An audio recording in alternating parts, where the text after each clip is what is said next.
Sir, you're charged with especially aggravated kidnapping. You're also charged with aggravated assault, and you're charged with theft of a firearm worth less than $2,500. You're talking about stuff that is not relevant.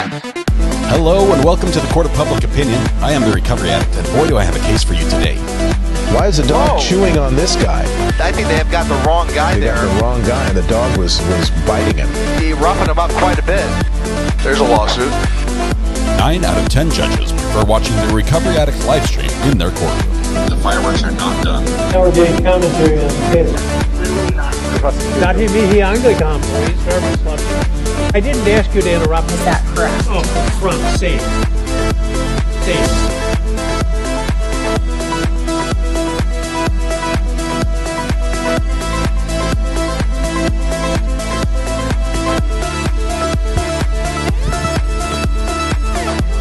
Good morning. Welcome to the Court of Public Opinion. I am the Recovery Addict.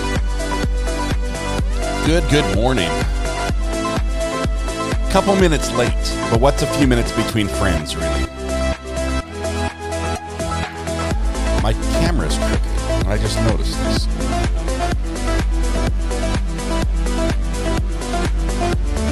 It's also cutting off my head. It was like a whole day yesterday and you guys didn't tell me? Okay, that's going to work. Good morning. Happy Tuesday to you.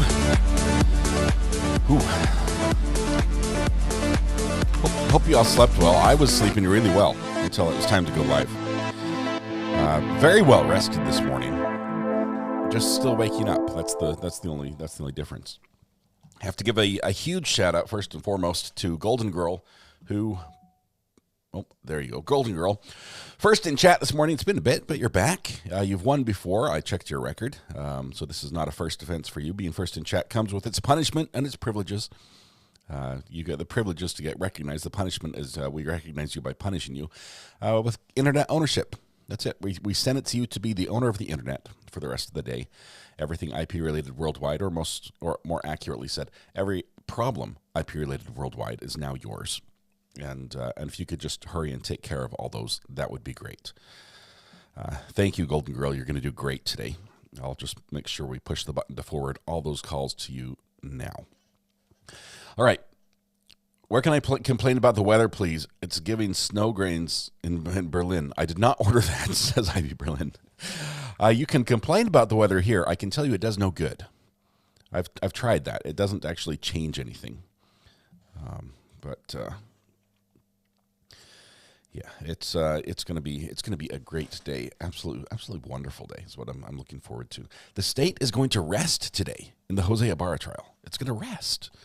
We're like, wow, we knew they were moving quickly, and I said there's no way this is going 2 weeks, but today is the day. So we'll see. I think we're going to have some spicy witnesses, some pretty good ones. Peeps, member for 11 months. Thank you very much, Peeps. Appreciate that. Let me, if I can get my screen to work. Happy Tuesday, Pickles. It's almost been a year. Almost a year.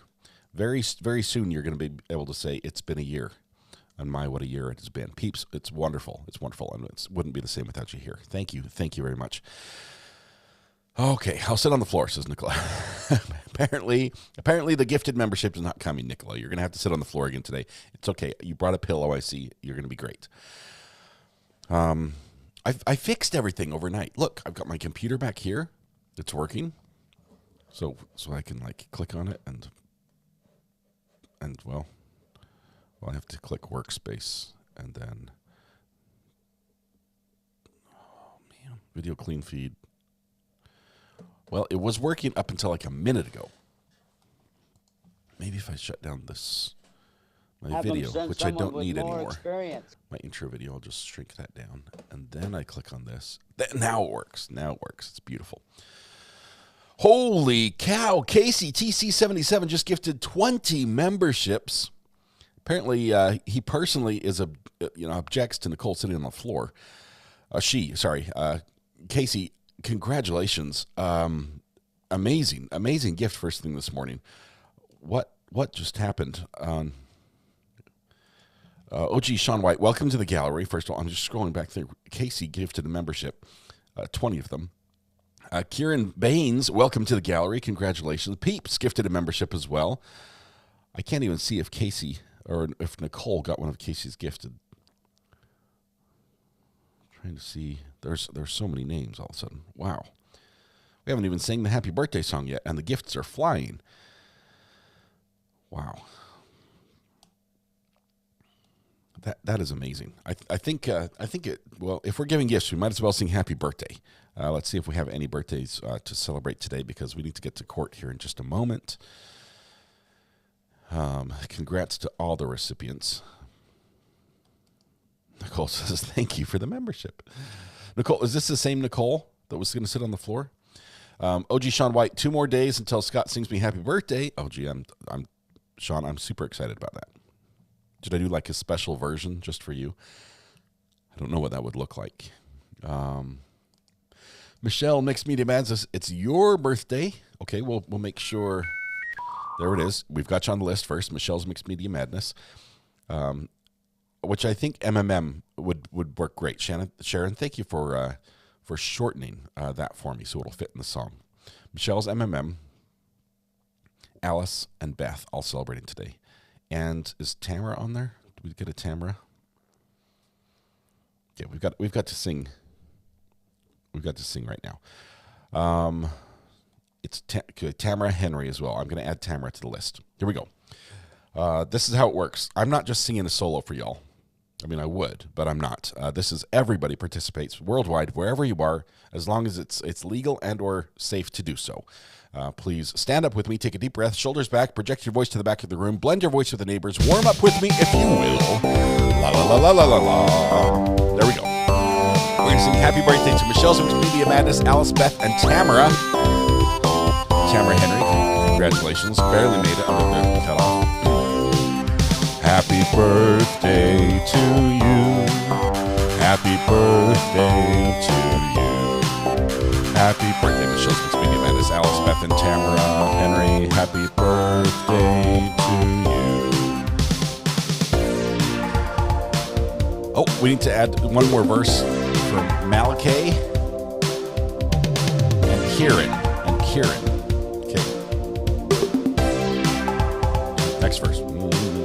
Happy birthday to you. Happy birthday to you. Happy birthday, dear Kieran and Malik. Happy birthday to you. I think I got it right. To everyone who's celebrating a birthday today, there are a lot of you. Happy birthday. I realize there are many days, and many of them are good, but today's your special day, and you have chosen to be here celebrating with us. The privilege, the pleasure is all ours. Thank you very much for that. Hopefully you can start your day off really well with a free stack of pancakes at IHOP, Village Inn, Denny's, Waffle House, Andy's Bar and Grill, Tamara's house. If you go to Tamara's house, I think she's making them today as well. Congratulations. Thank you very much. I think that's it. Fractured says, thank you. You made my grandson very happy. Happy birthday. Happy birthday. What a good day let's see, November 19th. It's a great day.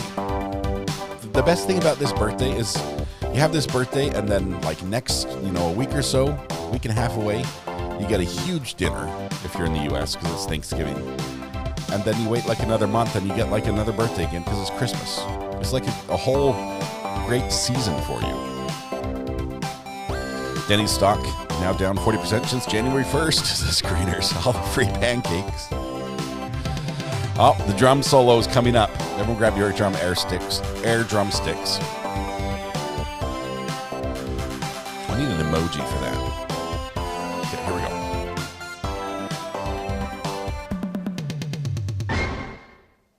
Beautiful. All right. Happy birthday. Thank you for all of you for letting us celebrate with you. I'm super excited about that. All right. Let me make a couple changes to where videos are coming from and where they are going. Bum, bum, bum, bum.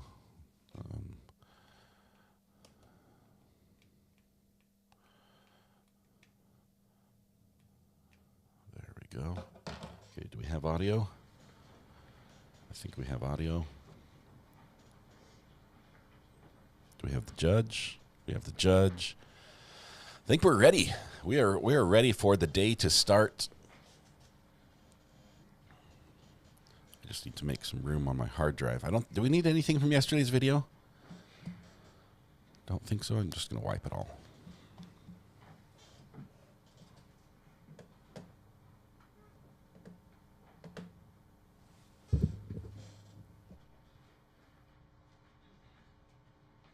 Good morning, Your Honor. Good morning. May I proceed? Yes. This morning, the parties have 3 stipulations for the fact finder to consider in this case. They're all going to be marked and admitted into evidence by agreement of the parties. Stipulation number 1 is marked State's Exhibit 294. Stipulation of fact regarding GBI toxicologist Carla Turner. Carla Turner is a forensic toxicologist with the Georgia Bureau of Investigation.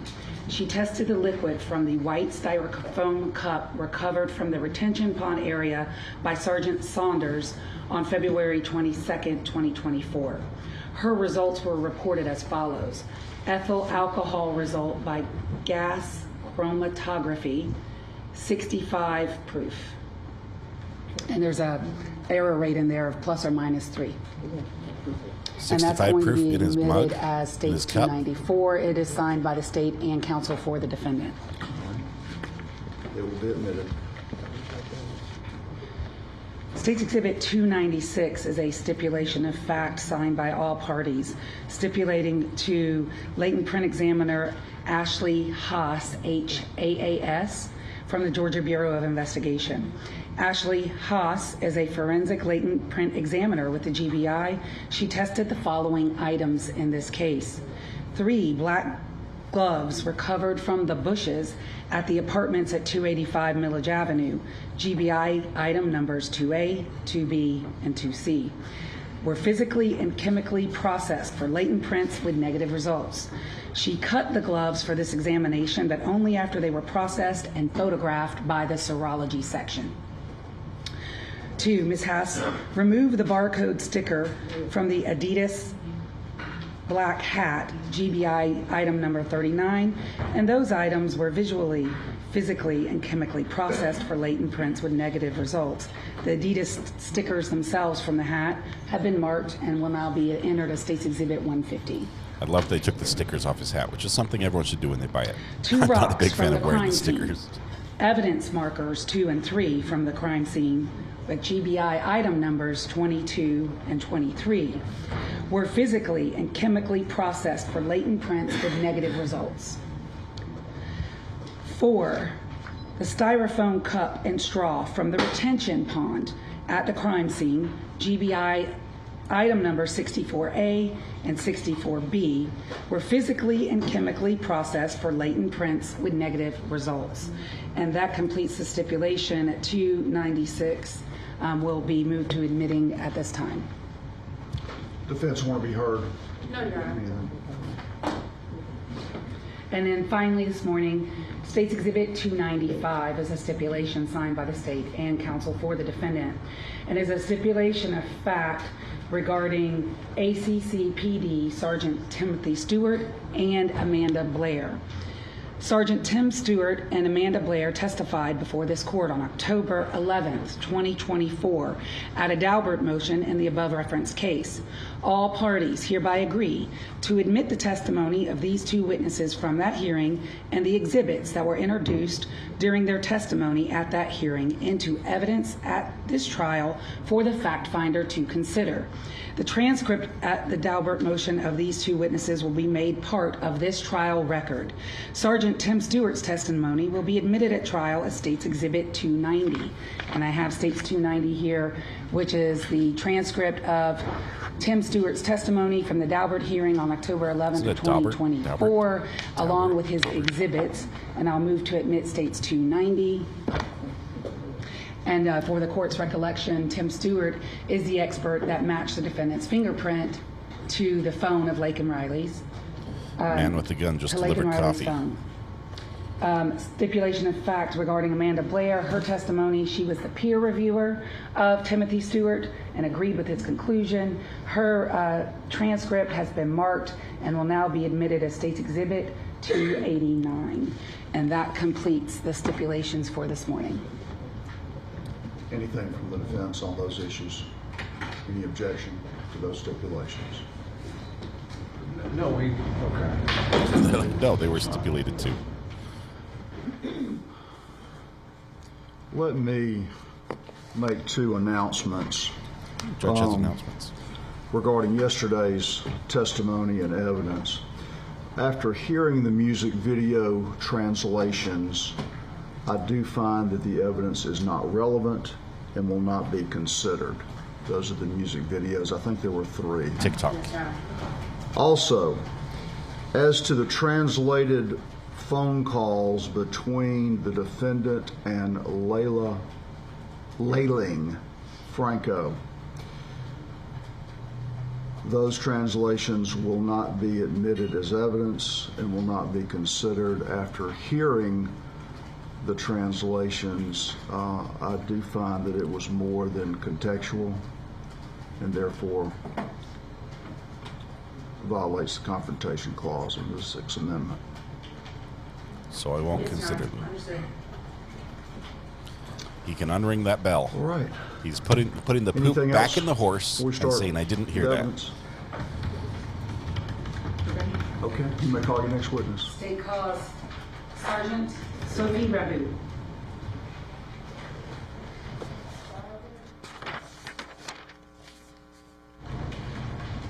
Just rewinding just a second ago. We'll keep the audio going, but the coffee delivery. Dude with the gun.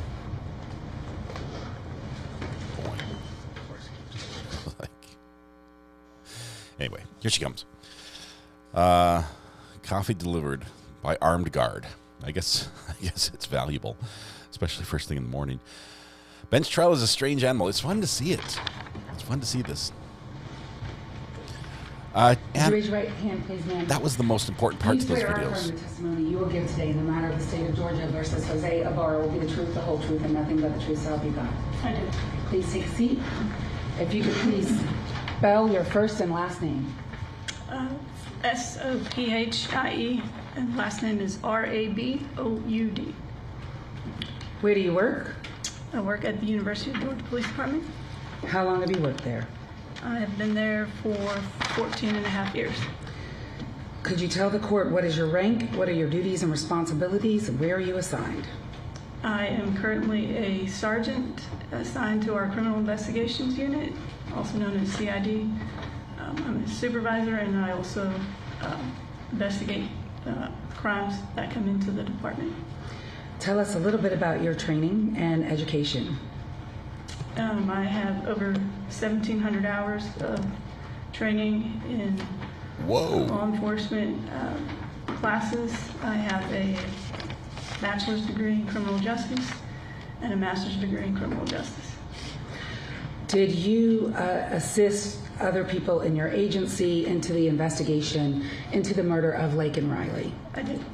I want to ask you specifically about a trail camera located outside of Building S. First of all, if you could tell the court, do y'all have a camera there? Tell us a little bit about that camera and how it works and how long it's been there. So we have it's a mobile trailer camera made by Compass Security that we move around as needed. At the time, it was actually placed at the end of Rogers Road and Millage Avenue Extension. It has 3 axis cameras that are attached to the boom that goes up. Those are $2,000 a pop. That have been in place there for unrelated reasons. When that camera, is it always recording? Yes. And are you able to, as a sergeant in the CID, access that camera from your computer? Yes, that camera is actually connected cellularly through AT&T FirstNet to our campus safety camera system, which we are then able to access through the software that we use called Genetec. And you can access that from your computer? Correct. What about the times that are depicted? Are there times depicted on the trail cam? There are. And on all the videos basically at your university? Yes. And are those times synced with something? Yeah, they're connected to our servers that run the camera systems. So do you know that the times that we see in the trail cam and any video that is pulled by the university and at the university, are those timestamps accurate? They are. Were you asked to review that trail cam that we are talking about outside of Building S, Rogers Road, for the day of February 22nd, 2024? I was. And did you? I did. How many hours of that trail cam did you watch? Probably close to 50 to 75 hours. We've been reviewing different, not just that camera, but other cameras as well. Wow. And at this time, I'm going to ask to approach the witness, and you may have 1 moment, counsel. I don't need to ask anymore, sorry. I'm handing you what's been marked for identification as State's Exhibit 279. And while you're looking at that, I need to talk to the defense attorney. So they're going to consult. She's already done looking at it.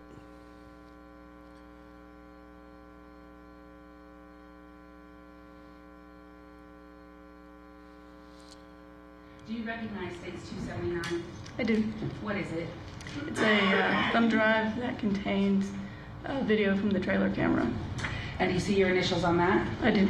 And did you not only put the trail cam video that we're going to discuss on that thumb drive, but did you also load on that thumb drive a enhanced version of the trail cam that was done by the Georgia Bureau of Investigation's Cyber Center? I did. And is that also on that thumb drive? It is. Okay.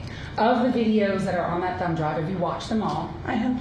And do they all fairly and accurately, are they accurate recordings of the trail cam video on February 22nd of 2024? I think we're on day 3, part 1, Josh. 279, request permission to publish. No objection. 279 is admitted and you may publish. And I am just looking for the Garrett Morton stipulation so that I can add this exhibit number to that stipulation. We can do it at a break, but I just need to be reminded to do that because when we admitted that stipulation, we didn't have this exhibit number yet. Thank you. I feel like we've only seen about half the thumb drives in use in this trial. There's supposed to be 28.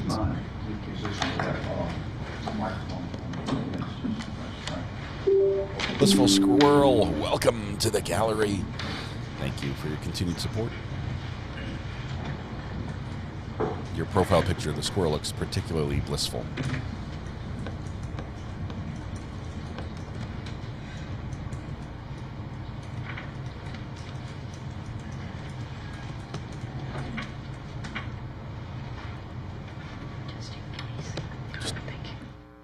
Just in case. Here's the pointer. It's a pointer stick. We don't have the cord. I was wondering why it wasn't showing. No, we do have the cord in. There's a problem. The cord is in, but it's not tracking my screen. You tried unplugging it and plugging it in again?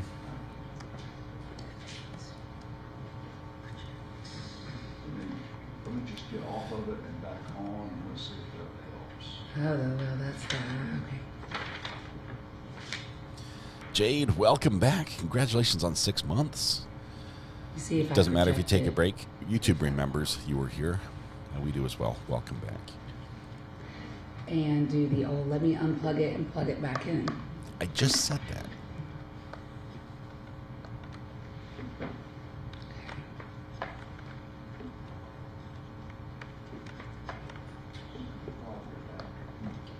Don't break it. Yes, sir. It is. Let's try again. No, it's not seeing my exact screen. You see that? It's not. Well, that's what F and F8.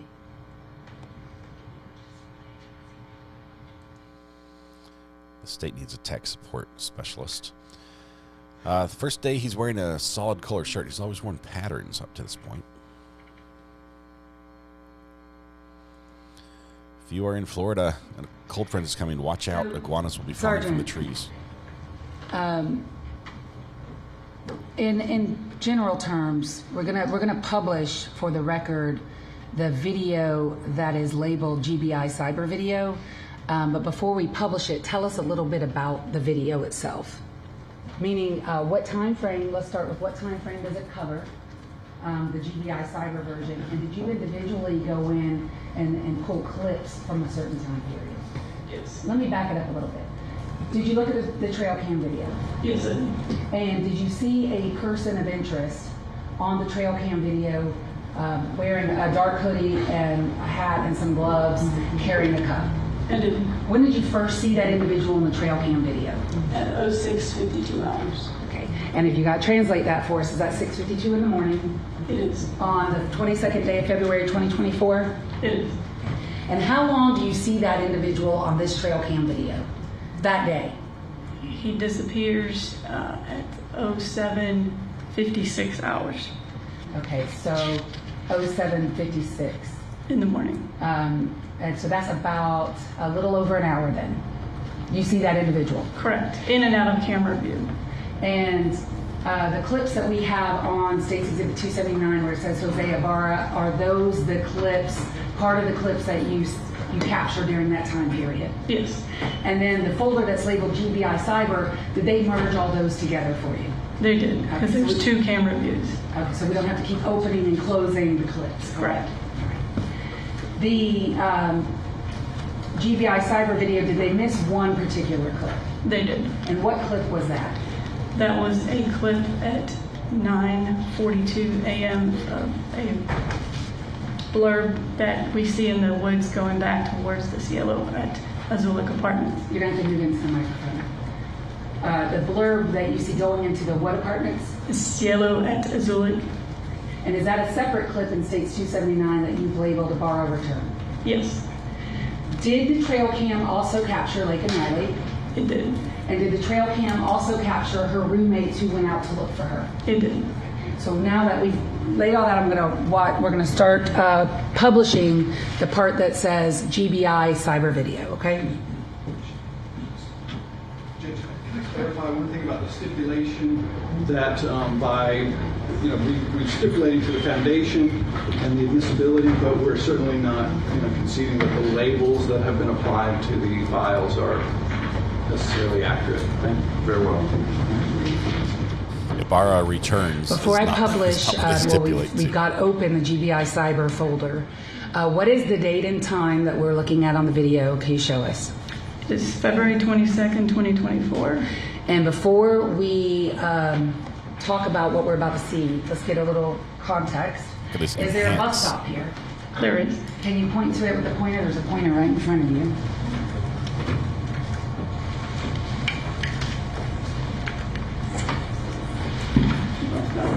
Right. And in this frame, where's building S? Oh, we've got a huge billboard coming in. And the road that we see that there's now a red line on, what road is that? This part here is Village Avenue Extension. This is Rogers Road where they come connect at the bus stop. She cannot hear you. I can tell by the way that she's shaking her head. You're going to have to say that one more time into the microphone. Just say it again. The road on the right is Village Avenue Extension. The road on the left is Rogers Road, and they come together at the bus stop. In this frame, do you see a pathway to the Celia at Azul apartment complex? I do. Where is the pathway? Is that where the individual is coming out of at this point that we see in the frame? Yes. And is there another pathway to that apartment complex? There is. Can you show us that one as well? Okay, so that's further back. And if a person were to continue walking down Rogers Road, where would you end up? At the very end? Yes. It makes a turn to the right and it goes down to Village Avenue. And is there a bigger road that is near here? Like, where's 10? Loop 10 is back here. Okay, thank you.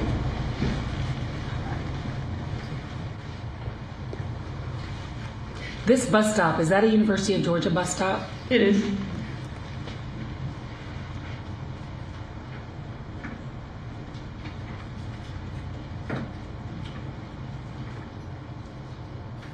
the camera could switch over, that would be great.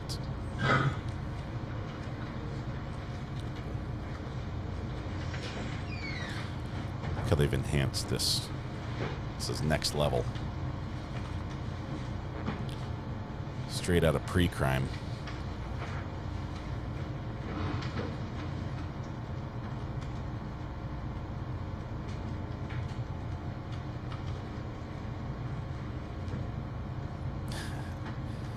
It's like they can see through the bus stop too.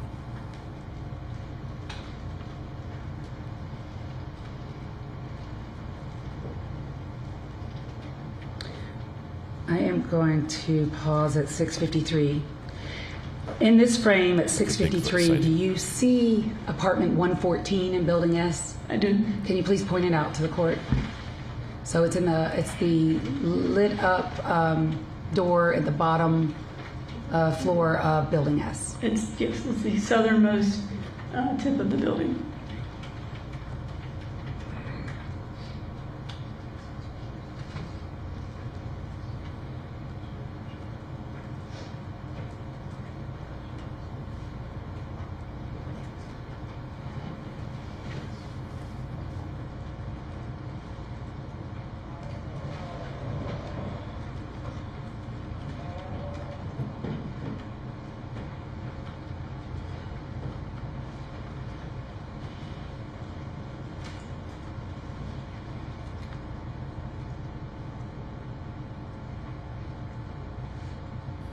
This is pre both crimes. This is him, I believe, getting ready to attempt to enter the apartment up here in the window,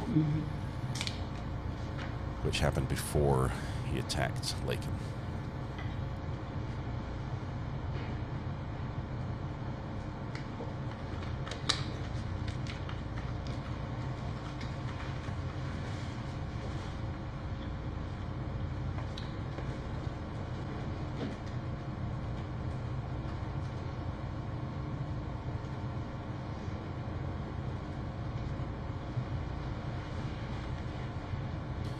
He knows there's a camera there.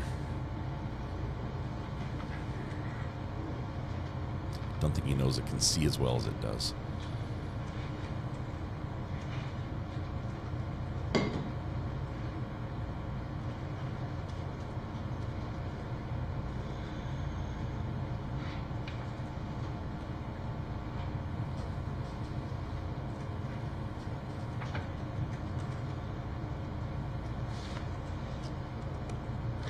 I'm going to stop it at 6:54. First of all, in the entire hour that this individual is around this area, does he ever talk to anyone?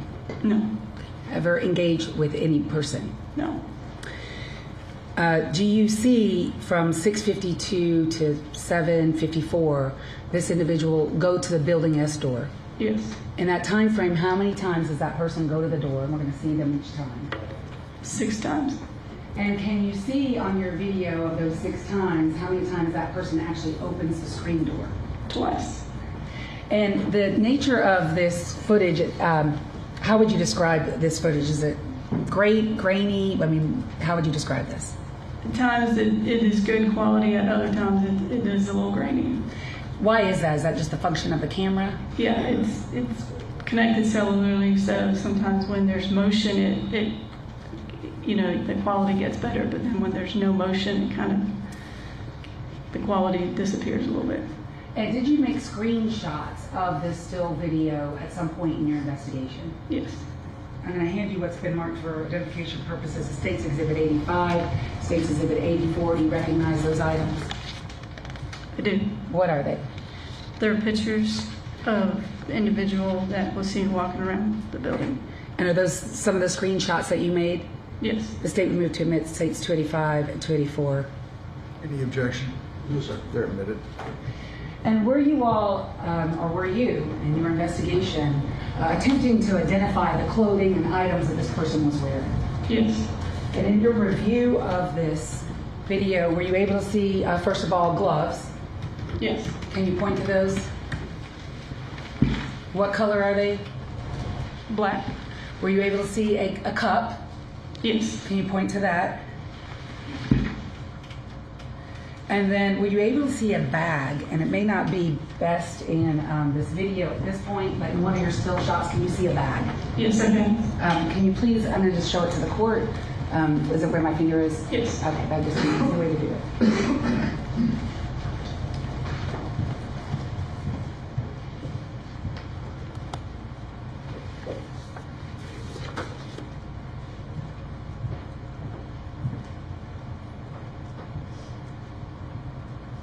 Oh, is that a better view of the bag now? Yes, it is. All right, at 6:54.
At 6:58, what door did that individual just walk by?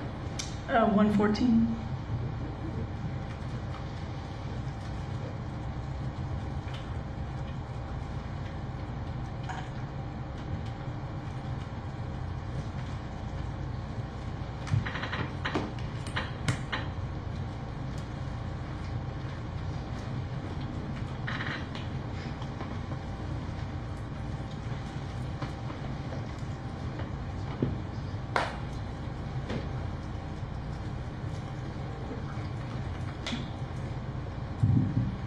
What are we seeing at 7:01?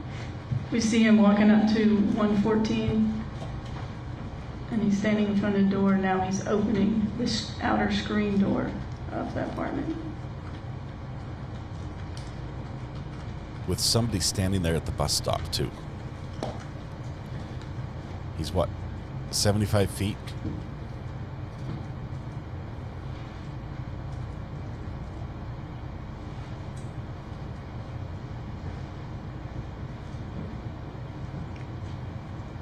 Now he walks back behind the building.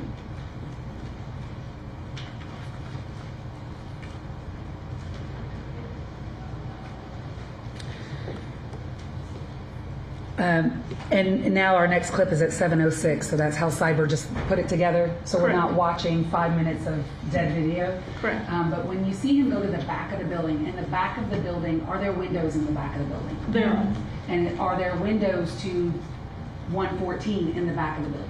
Correct, and it's on the ground floor, so it would be at, head level, chest level of an adult.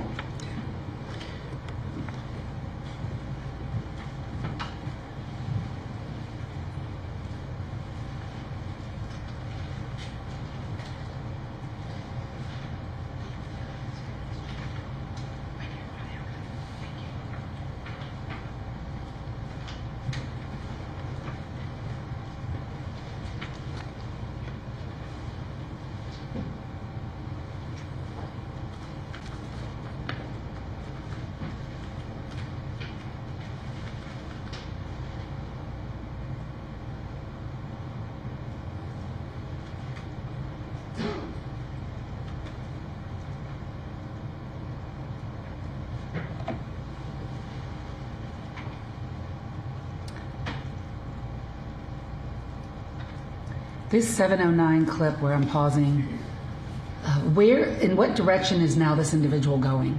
He's walking south. Okay, and the IM fields from here, intramural fields, you're familiar with those, correct? Correct. Where are they in relation to where he's walking? They're to the east of that, southeast of that, but you can access it by going south and then turning east. Okay. Would this individual be walking in the direction of the IM fields? Yes.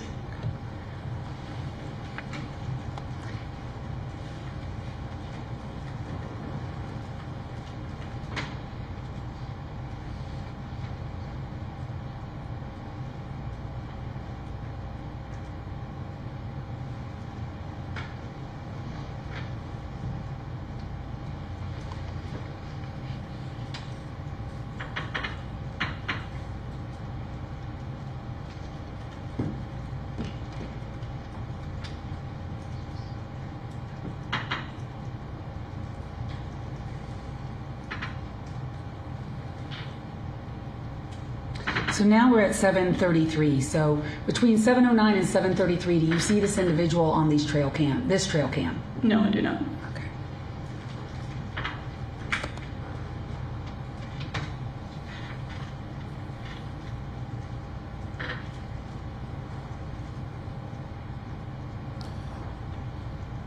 Another student waiting for the bus.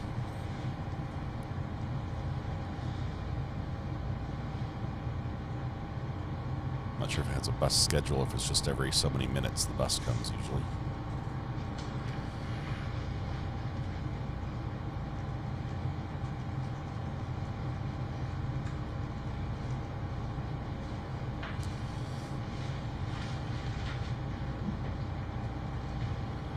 I think the guy who's waiting for the bus looked over, so possibly just...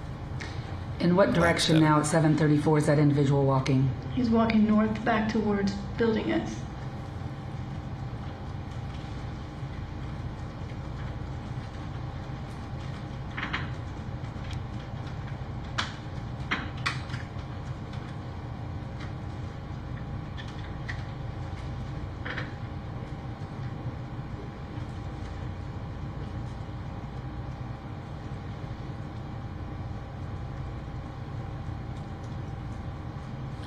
One guy in shorts, the other guy in short sleeves. The guy in shorts has a beanie on. Would it be out of place to see somebody wearing a... I'm going to pause it gloves? at 7:39. So at the last clip that we saw at 7:33, did that individual go back behind Building S again? He did. Okay. And I asked you about the windows in Building S, and is that, states 276 has already been admitted. Is that what the back windows look like in the back of that building? It is. And how they were also on that morning? Correct. Just publish again to the court, 276.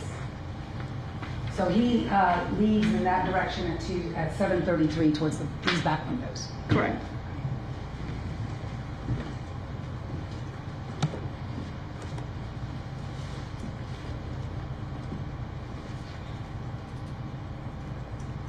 Looks like he's walked around the building.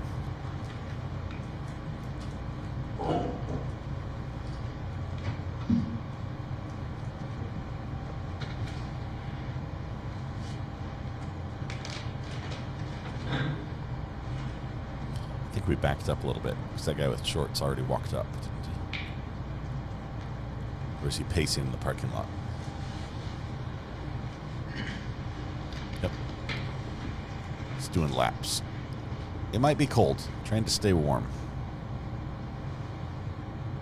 But did they say it was like 60 degrees that day? That morning?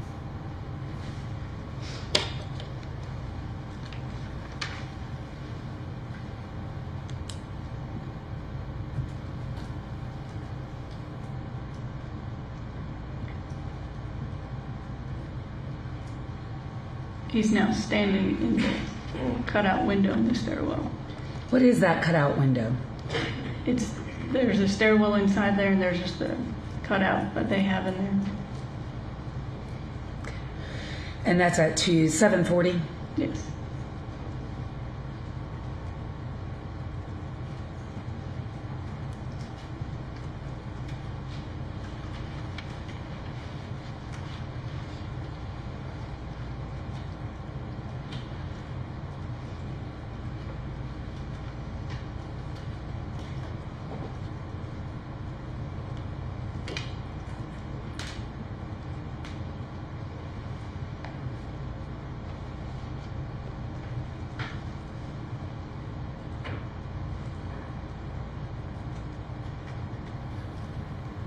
he's standing there because there's a lady at the bus stop?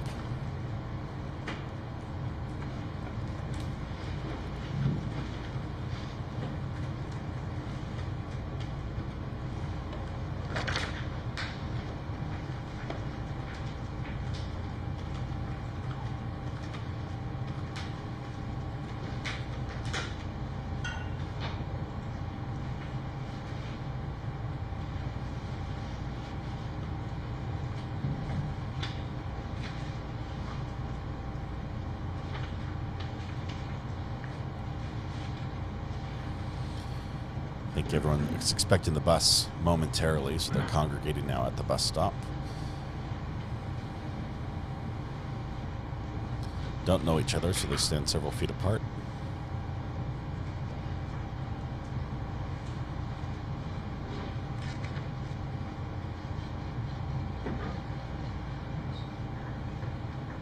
Oh. See something different.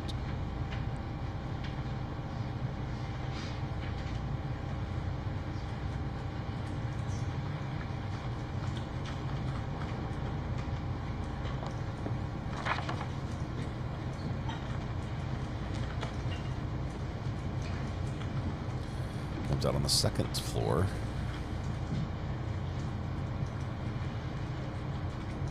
What floor is he on now? 742. He was on the second floor.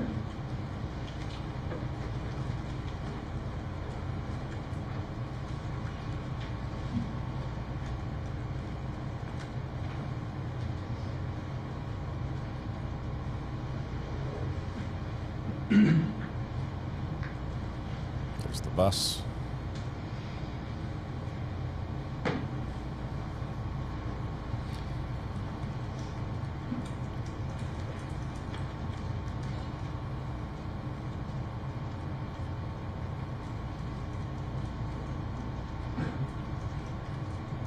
Closes, bus pulls off.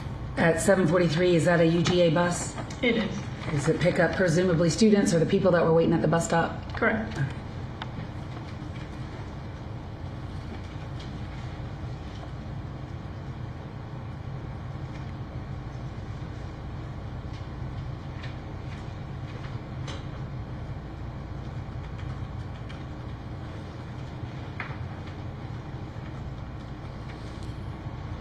It does say Georgia on the side.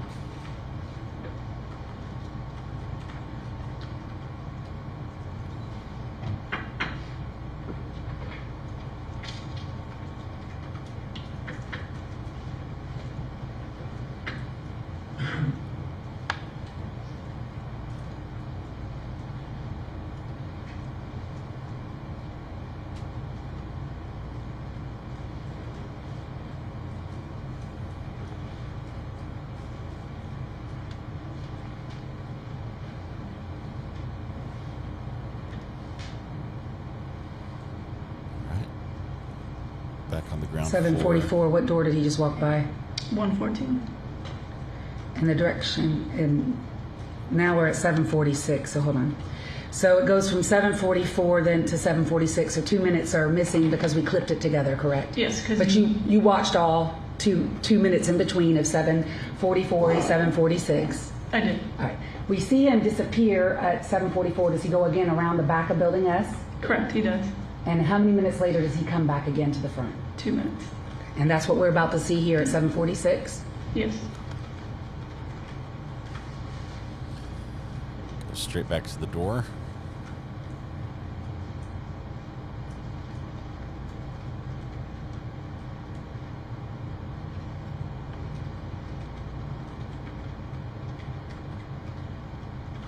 Does he touch the door at that time?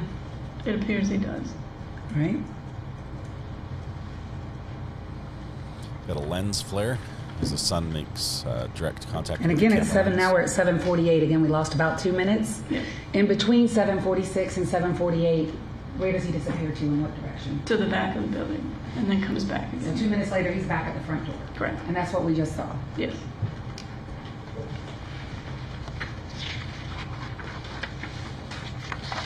And now at 748, again, where does he go off to?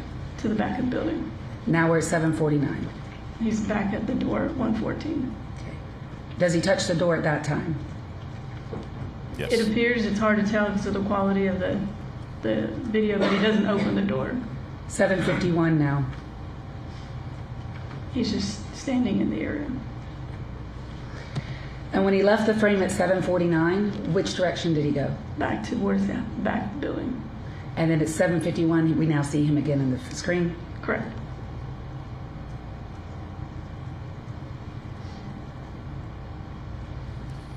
I think he's aware that there's only a single occupant in that building.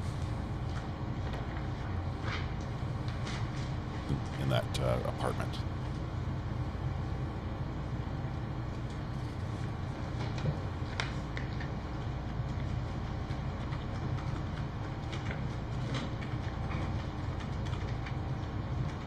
What do we see here at 7:54?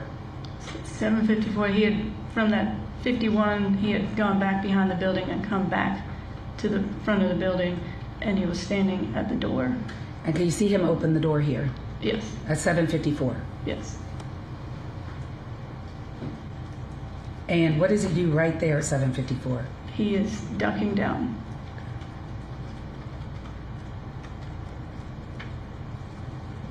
What direction is he going now? Back behind the building. And we just lost 2 minutes. We're now at 7:56. So you described he ducks down at 7:54. Correct. He goes to the back of the building. Correct. And then you don't see him again until 7:56. Is that right? So there's 2 minutes that we don't see in this clip, because we're not going to sit here for all this time, where you don't see him on camera. That's right. So you see him again at 7:56. And in which direction is he going now? He's going south. Towards? The IM fields. And here he disappears into the woods. There's no path there, just woods that he goes into.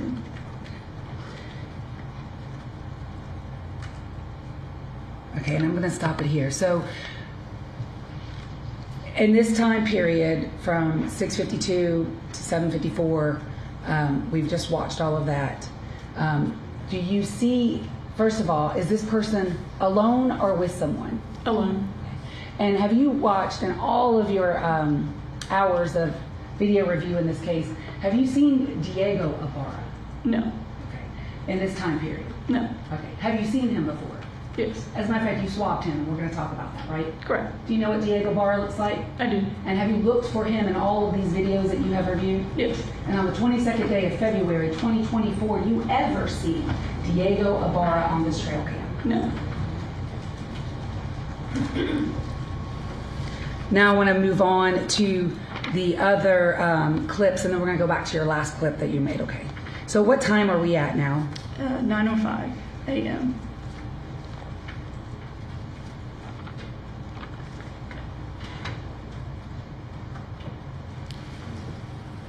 There's Laken. What part of the trail are we on? This is Millage Avenue Extension as it's coming towards the bus stop. What time? And you said 9:05 a.m.? Yes. And do you recognize that individual we see in the screen? I do. Who is that? That is Laken Riley.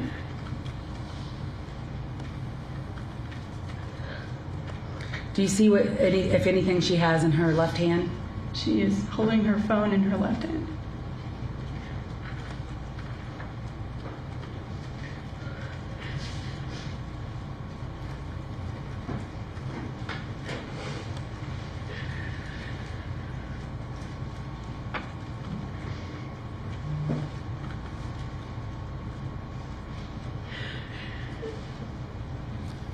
They're either roommates or family members crying in the audience. They probably won't direction get is she admonished running? by the judge because there's no running south. jury. And was that also in the direction of the IM fields? It is.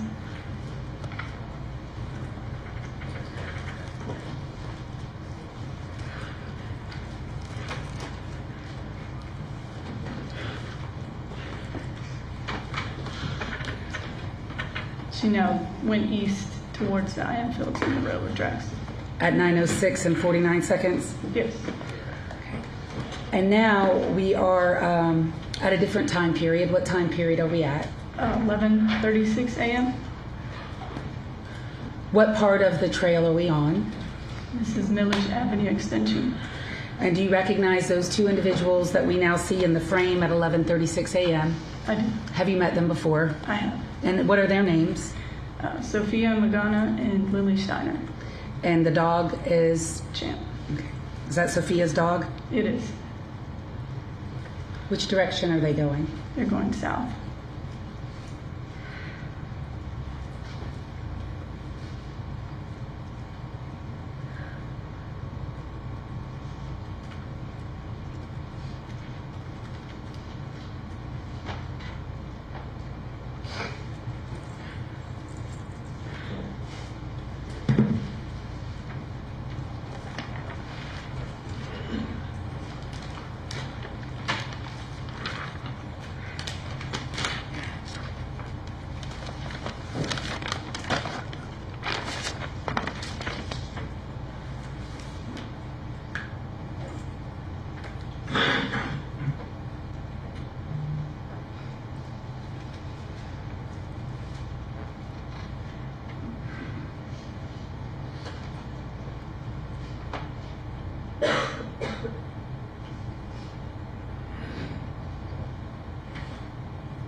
Now what time are we at? 11:55 a.m.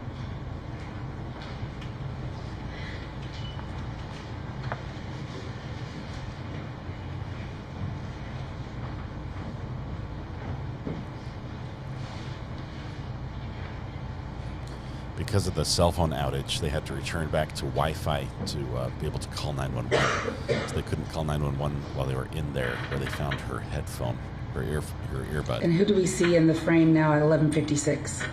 Sophia and Lily and dog Champ.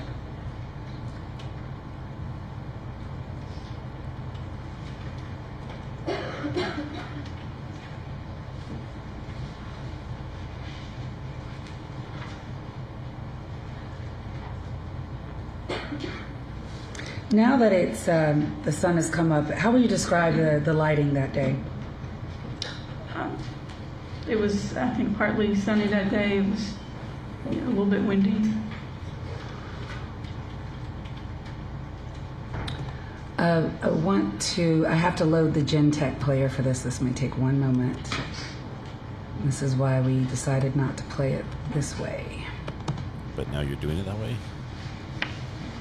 Gen-Tech player?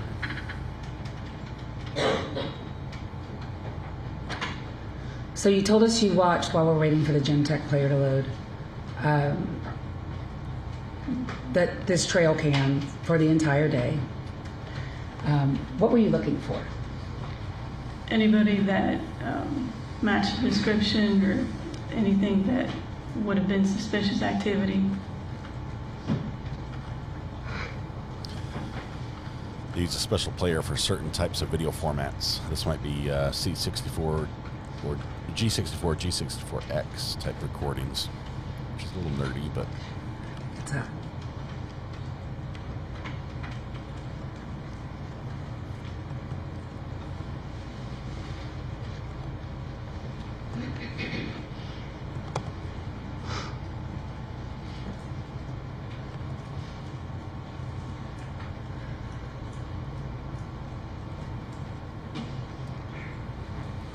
The roommates, after they testified early in the trial, when they were released as witnesses, did choose to remain in the court. I'm going to now play the part of your 279 that says Ibarra returned. First of all, I'm stopping here. At what time are we at? 9:41 a.m. Is this still the same trail camera? It is. And in this frame, do you see the cut-throughs, for lack of a better term, to the Celia... How do you say it again? Celio at Azuli. Say it one more time. Celio at Azuli. Okay, was that the name of the apartment complex at the time? It was. Okay. Can you spell that for Madam Court Reporter? CIELOAZULI. Zyluk. Celio Adezulik. Show us where the two cut-throughs are to that apartment. Could you make it bigger? I can. Big and One in the bottom screen and one in the middle of the screen. Correct. Play at 9:41.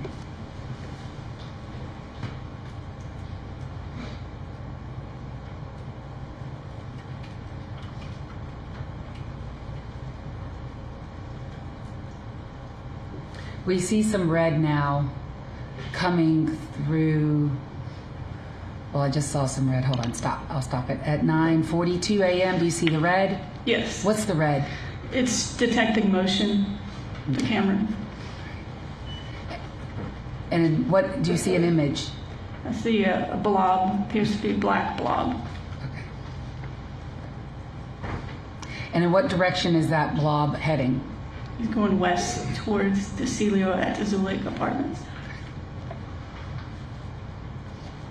And during this time period, when you watched all of this trail cam video, did you see anything else suspicious or that got your attention, or any other people that got your attention? No.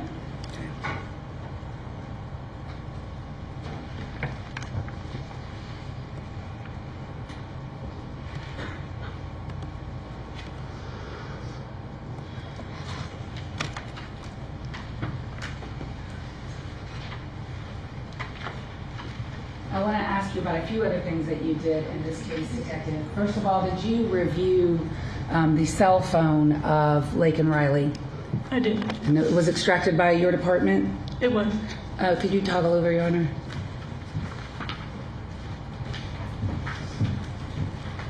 And I'm handing you what's been admitted, or is marked as an evidence as states 280. Do you recognize that? I did. What is it? It's a PowerPoint that I created. And did you create it from the data that was extracted from Laken Riley's cell phone? It was.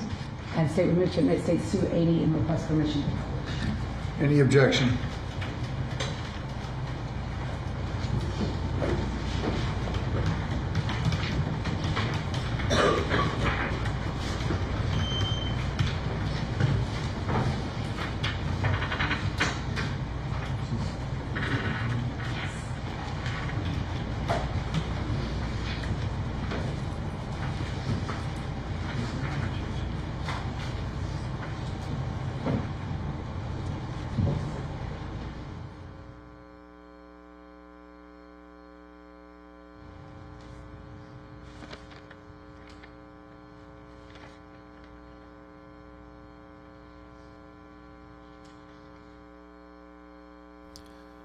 It's like a 60 hertz hum. 6-volt, is that what that is? Is that just a 60 hertz? Any lip readers in the house?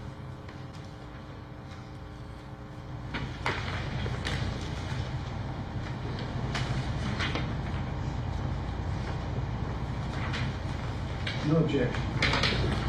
280 is admitted.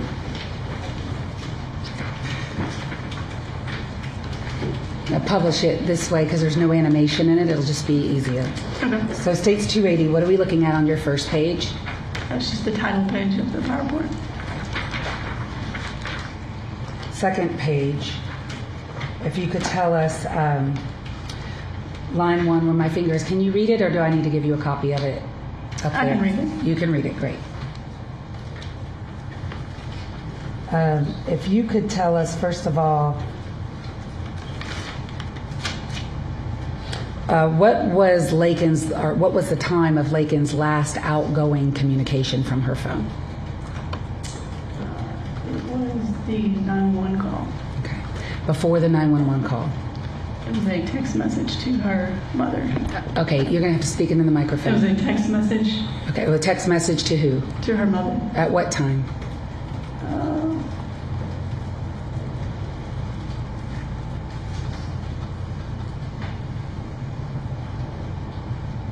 At 8:55. Okay, and do we see that here where my pen is? It said, Yes. good morning, And about what to is go the for a run. text? It says, If you're good free to morning, call, about to to go for a talk. run. If you're free to talk. And did she in fact call her mother? She did. At what time? At 9:03:44. And between 9:03 and 9:11, is there any activity in her phone? No. Okay. At 9:11, what happens? She makes a 911 call. All right, and we heard about that already yesterday, about the SOS function, so I'm not going to ask you about that.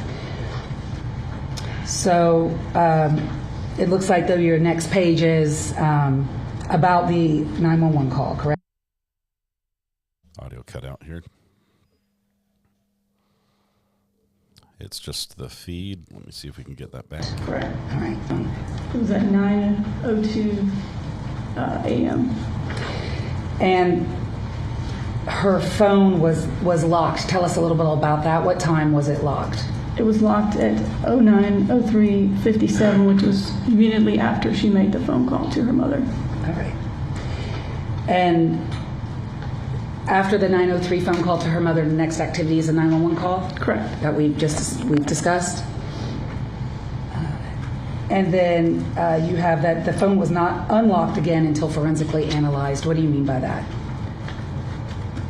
She never unlocked her phone through facial recognition again until we obtained that phone that night. And extracted data from the phone? Correct. What time were the two 911 calls incoming to her after she called 911? One was at 09:12 and 21 seconds and 09:12 and 39 seconds. Were either one of those calls from 911 into Laken Riley's phone answered? No. At some point, did she get a incoming call at 9:24? She did. And who was that incoming call from? Her mother. Is that call answered? No. Is she then receiving texts from her family members? Correct. What are the time of those texts? First one down here at the bottom. 9:37:38. And what is the text? Who is it from? Her mother. And the content? Call me when you can. Is that text read or returned? It's not read. 9:51 a.m. She receives a call from her mother. Is that call answered? It is not. 9:53 a.m. She received another call from her mother. Is that call answered? It is not. 9:58 a.m. She received a text message from her mother saying, "You're making me nervous, not answering while you're out running. Are you okay?" Is that text read? It is not. Is that text answered? It is not. Next call at 11:04 a.m. incoming from whom? From her mother. Is that call answered? It is not. 11:12 a.m. She received a call from her mother. Is that call answered? It is not. 11:19 a.m. an incoming call from who? From her sister. Is that call answered? No. 11:47 a.m. incoming text from her mother says, "Please call me. I'm worried sick about you." Is that call and is that text read? It is not. Is that text responded to? It is not. 12:07 p.m. She received a phone call from her mother that was not answered. 12:20 p.m. She received a phone call from her stepfather that was not answered. And finally, were you able to determine when she was on her run if she was listening to music on her phone? Yes, she was listening to Spotify. Okay. What is Spotify for the record? It's an app where you can listen to music on your phone. It's a streaming music just service. A few more questions, Sergeant. You don't need to have the songs on your phone. You can play them over the internet. Were you the affiant on the arrest warrant for Jose Ibarra? I was. What was the date and time of his arrest warrant for the murder of Laken Riley?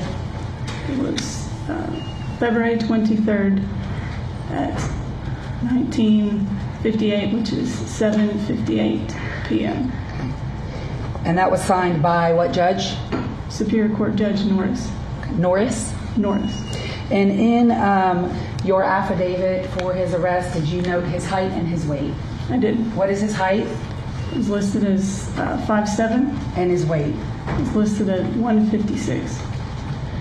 And at some point in your investigation into this case, did you have the opportunity to take a DNA sample in the form of a swab from the cheeks of an individual named Diego Ibarra? I did. Tell us a little bit about that, and while you're doing that, I'm going to hand you what has been marked as States 281.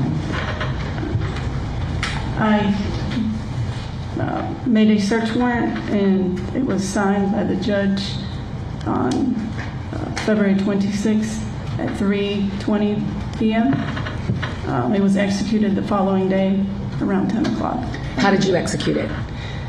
Just tell us what you did. Sorry. I met with Diego Ibarra at the jail using gloves. I used a long Q-tip essentially and swabbed the inside of his cheeks. Okay. And after you swabbed Diego Ibarra in that manner, did you seal those swabs? I did. And were they delivered to the crime lab sealed? Yes.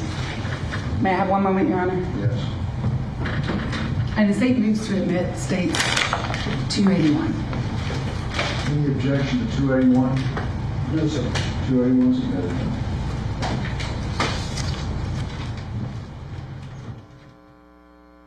The witness. Tendered the witness on to defense now. Detective Raboud, good morning. What? The exhibit, already forgotten the number, but of the phone, the summary of the phone search of Ms. Riley's phone that you just went through, when did you prepare that exhibit? Probably about a month ago or so. Okay. And since then, you were aware that... Actually, I take that back. It's probably 2-3 weeks ago, actually. Sorry.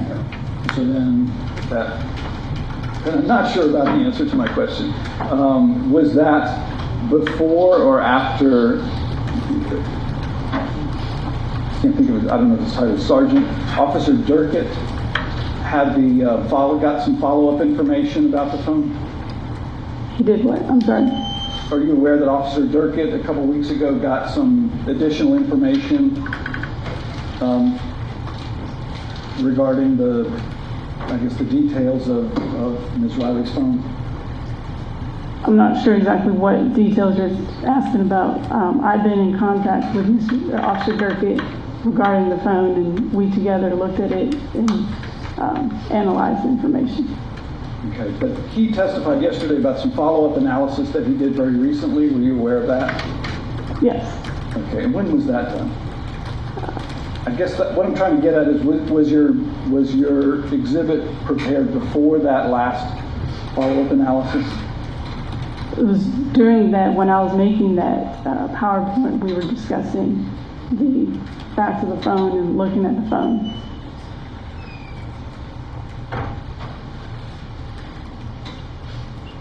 Okay. Let's see. And then the security video, the trail camera video.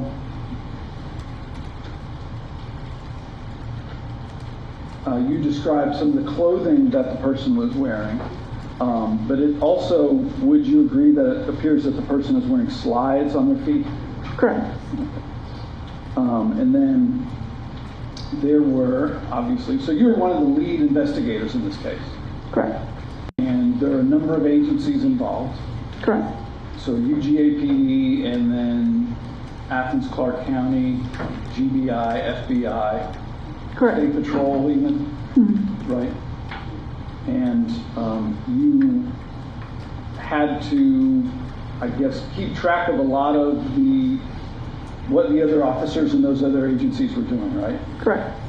And I noticed that in Athens, Clark County reports, Officer Charlie Chrisher, I'm not sure how to pronounce that, it looks like Chrisher, collected some discarded clothes from the park. Do you recall that? I was aware of it. I wasn't specifically there when he did that. Okay. And then did UGA take custody of these discarded clothes that he collected from the park? We did. You did, okay. And then in your investigation, you became aware of some gloves that GBI located during a search of apartment 126. Correct. Did you ever go by Bolton Dining Hall where Diego worked to see if they used those cars? I did not. And then John Carlos, the other roommate, one of the other roommates, you learned that he worked at WNB. That's like a wings restaurant, is that right? Correct.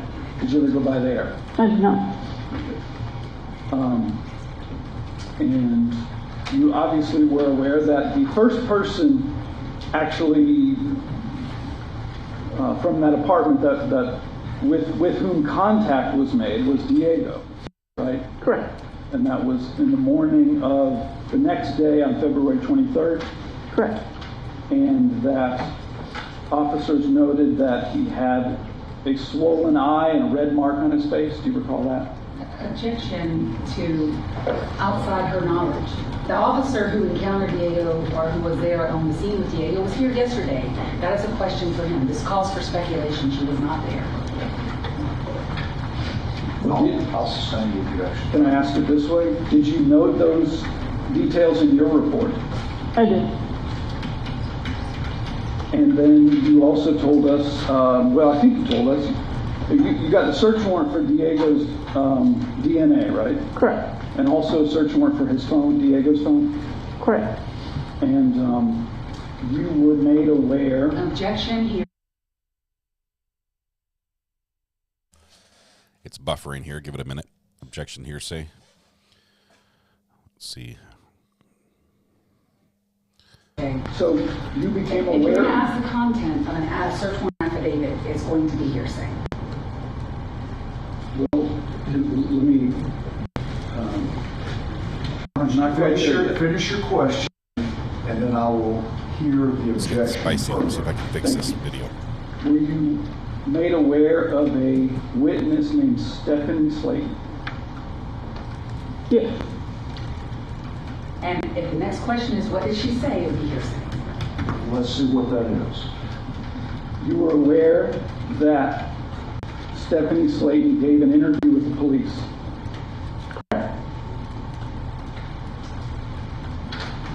And you included some of that information in your affidavits? I did. Another name that came up as a potential witness was a jogger in the park named Clementi. Correct.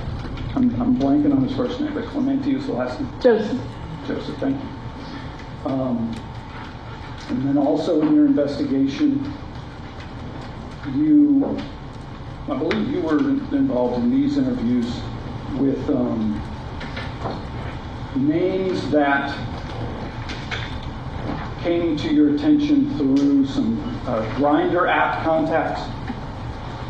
I was with Detective Norris for some of them, not all of them. Now we're back to Grindr. Yay.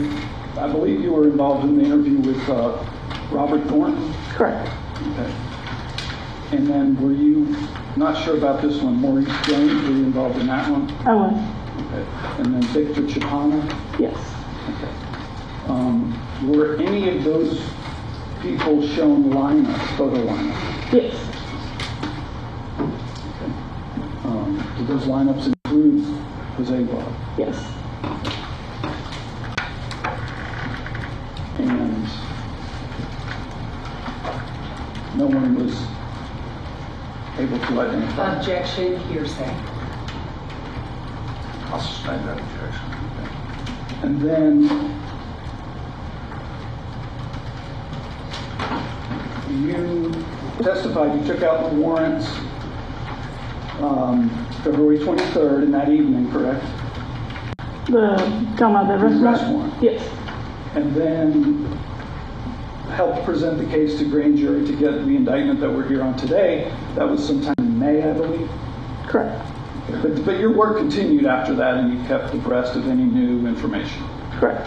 Okay. And that, were you made aware of the new information from the Butts County Jail a few weeks ago? I was made aware I was not involved in it in any way. Okay. And But you knew that's where Diego was being held? I knew based off that information I had not known previously. Did that prompt you to re-interview Diego? I did not.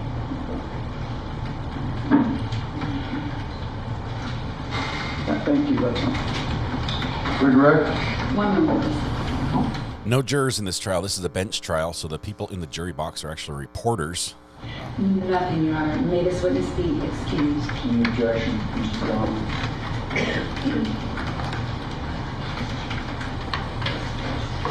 Defense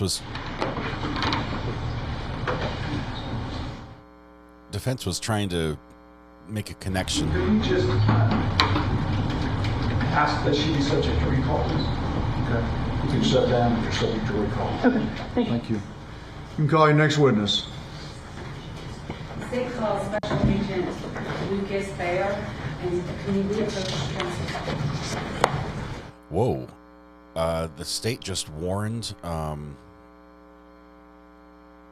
the family that they don't want to be here for this part. And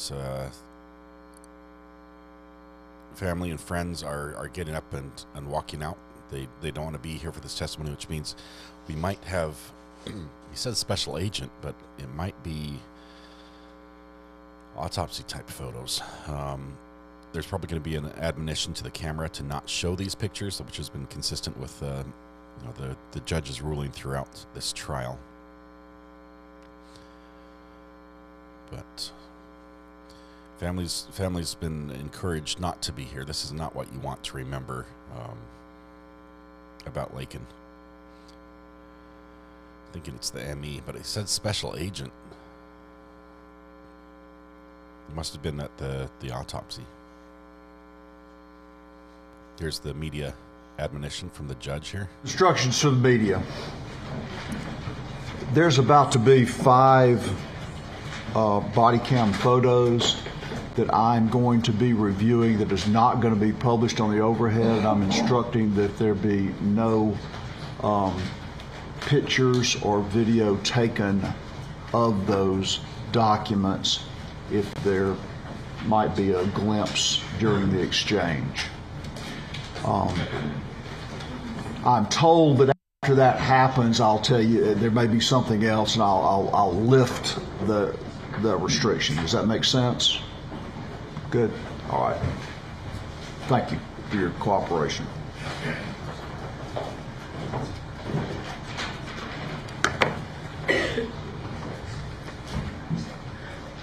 Raise your right hand, please, sir. Do you swear affirm the testimony you will give today in the matter of the state of Georgia versus Jose Ibarra will be the truth, the whole truth, and nothing but the truth, so help you God? I do. Please take a seat, state, and spell your first and last name.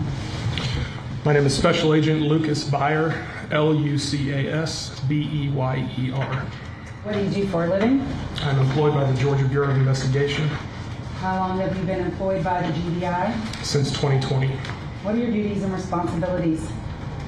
I am employed at the GBI's Athens Regional Office. I'm a special agent and investigator. And tell us about your training and your education, or your training for your job. I have been in law enforcement since 2015. I started with Georgia Probation and Parole as a probation and parole officer. I was hired by the GBI in 2020 and went through Basic Law Enforcement Academy and also the GBI Academy. I have attended training for cell phone forensics. I have attended training for homicide investigations, child abuse investigations, and other general investigative tasks. Are you a post-certified officer? I am.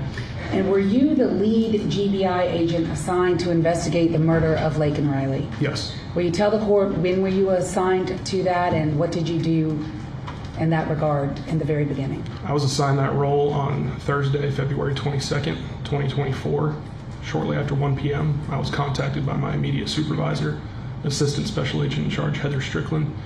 She advised that the University of Georgia Police Department was requesting GBI assistance in reference to a death investigation. I'm sorry, can you come into that microphone just a little bit more, because I make sure that Madam Court Reporter and everybody can hear you. Thank you. So you were advised that the University of Georgia requested assistance. Go ahead.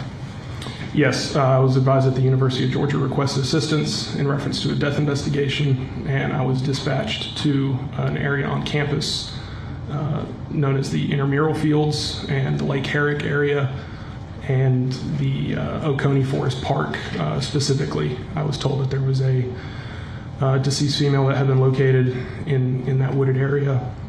When I arrived at the scene, I met with UGA PD personnel, specifically Major Hammock, and he provided me a briefing of the information that they had gathered so far. What time did you get on the scene? I arrived on the scene at approximately 2 p.m.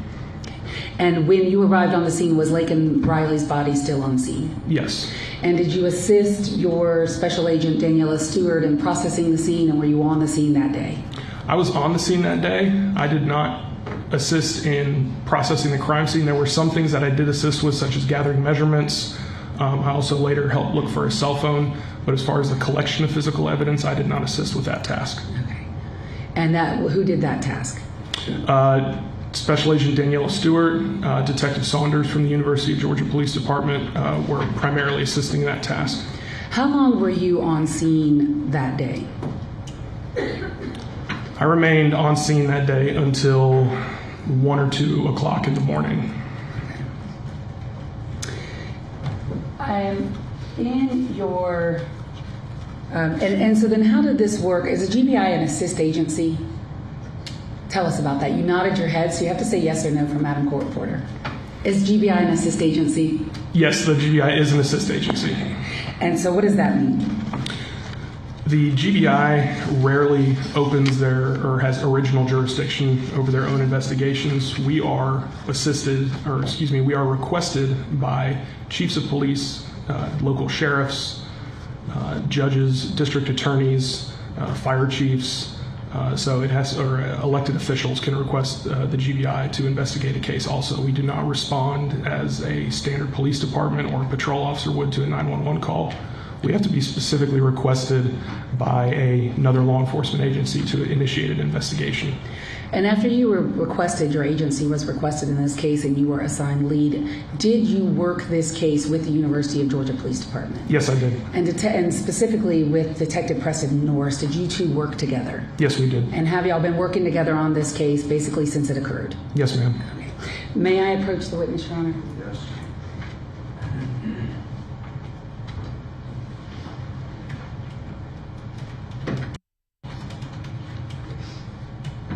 I'm going to hand you what has been marked for identification purposes as 286, 287, 288, 298, 297.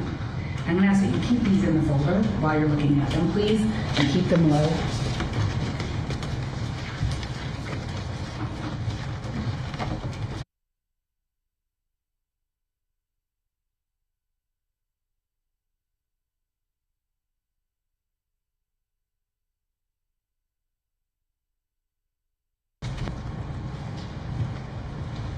Do you recognize those exhibits? I do. What are they? These are screenshots that I captured from Sergeant Maxwell's body camera footage. That body camera footage depicted the moments that he initially found Laken Riley's body. The state would move to admit those item numbers. Any objection? No objection. They're admitted. 286, 287, 288, 297, 298. We have one moment, Your Honor.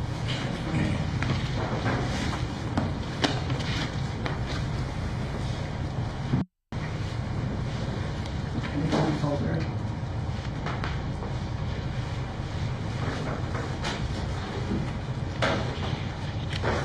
I am going to tender those exhibits to the court in the folder for them to be discussed. So, Investigator Lucas, as part of your, Special Agent Beyer, as part of your duties and responsibilities in this case, Did you do a great deal of studying of Laken Riley's clothing and how it was on the scene? I did, yes. Let's start first with what you personally observed when you arrived on scene at 2 p.m. Go ahead and start.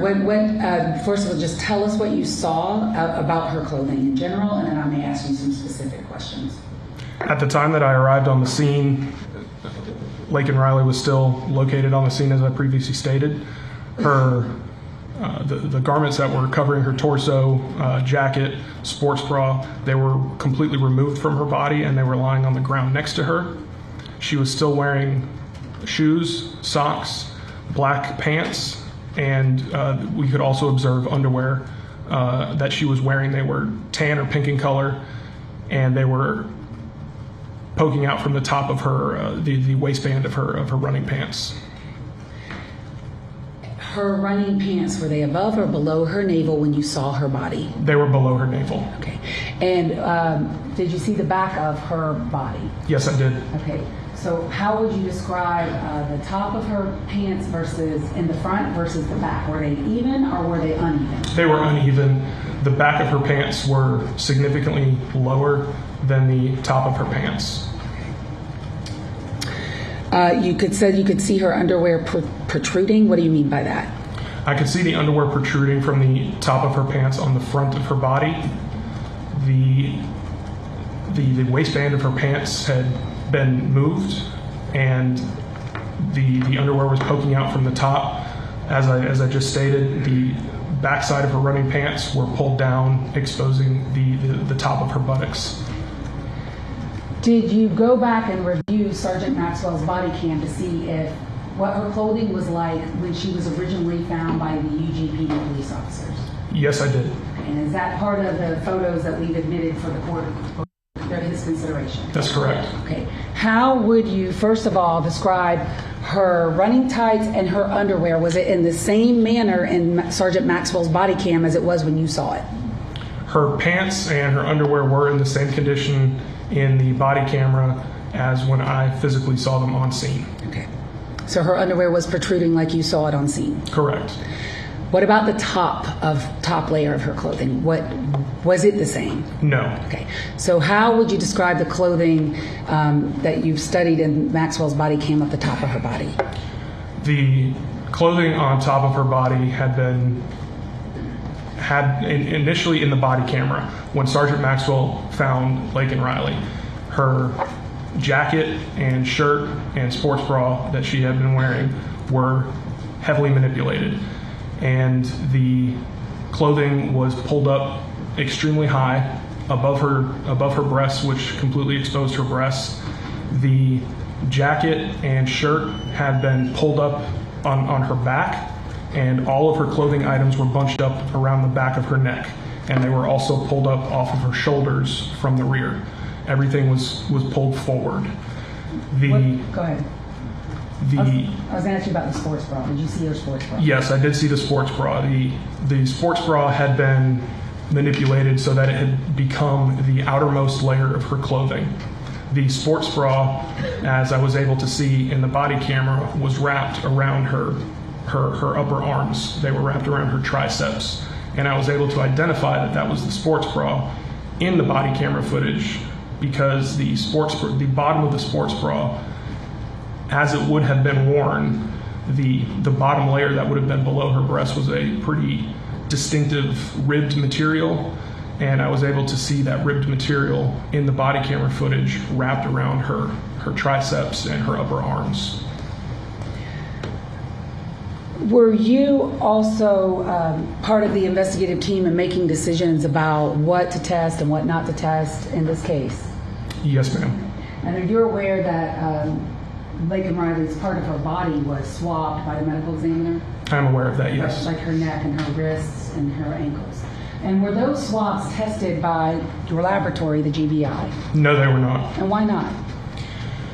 They were not tested because we knew that there had been at least 3 males that had touched Laken Riley's body without gloves when they were rendering aid and trying to save her life. We also know that there were additional males that had rendered aid to Laken Riley after the initial 3 officers had tried to render aid to her. And would those be EMS and firefighters? Yes, that's correct. Okay, go ahead. We also saw in body camera footage that Sergeant Maxwell and Corporal Bridges, as they were the first ones to discover Laken Riley, they were equipped with whistles, and they were blowing in the whistles to try and signal other officers where their position was in the wooded area. As they were performing CPR on Laken Riley, we could see in the video that those whistles would occasionally touch her body, and it was likely that the whistles coming out of their mouth and then touching her body was depositing saliva on her person. And at some point, you left the scene that day. Did you go to Bolton Dining Hall? I did. What is Bolton Dining Hall? Bolton Dining Hall is one of the dining halls on the University of Georgia campus. And what was your purpose for going there, and when did you go? I went there on Friday, February 23rd, 2024, along with University of Georgia Police Department Major Hammock, in order to look at surveillance video from inside Bolton Dining Hall. We had received information that Diego Ibarra was employed at Bolton Dining Hall, and we went to the dining hall to look at the surveillance video to see if he had gone to work on the day of the murder. And did you observe that video for yourself? I did. And were you with Major Hammock at the time? Yes. And just tell the court, what did y'all do? How did you see the video for yourself? You pulled it up and see it? Yes, we went to the Bolton Dining Hall administrative office, and we were allowed to look at a computer screen, and the Genetech security system was pulled up on the computer screen, and we were able to go back to specific dates and look at those dates and the surveillance video associated with those dates. And is the Genetech is Genetech and the University of Georgia's Police Department audio and video surveillance system tied? Might have to switch here.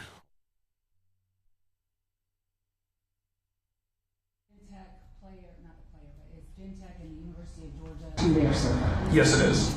Audio and video surveillance system tied to their server? Yes, it is. And so are the times and dates stamped Fix on the their audio videos here. accurate? Yes, they are. And were you asked for the purposes of today to burn clips of the video that you saw for yourself on February 23rd of 2024?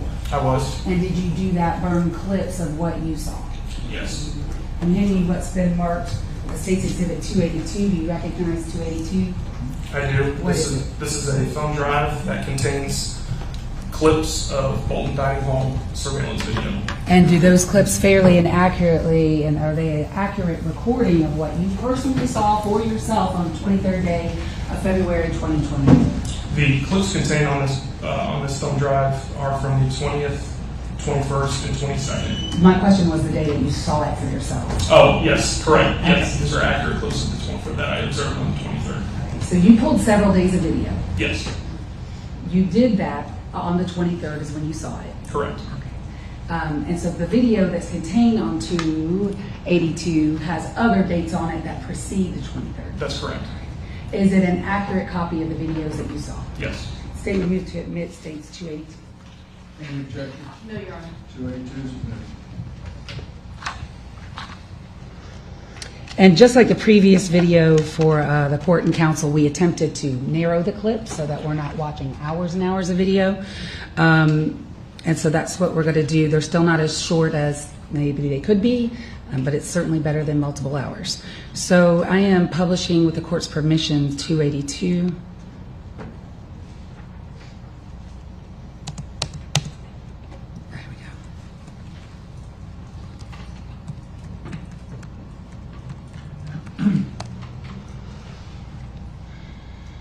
Charlotte, never mind, we're up.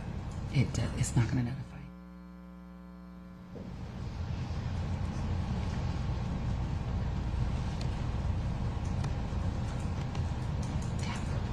So what days did you look at and what days did you make clips of? Let's start with that. I observed Bolton Dining Hall surveillance video from February 20th, February 21st, and February 22nd.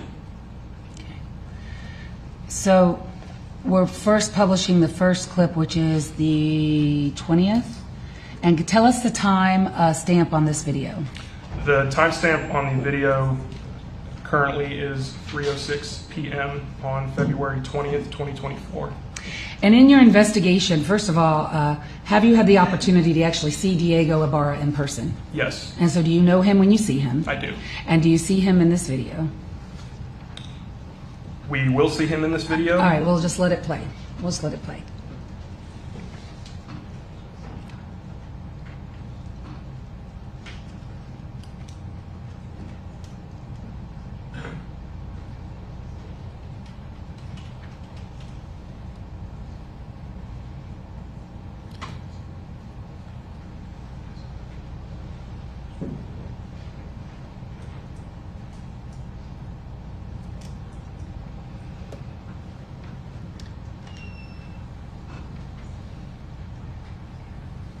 All right, I think that's him.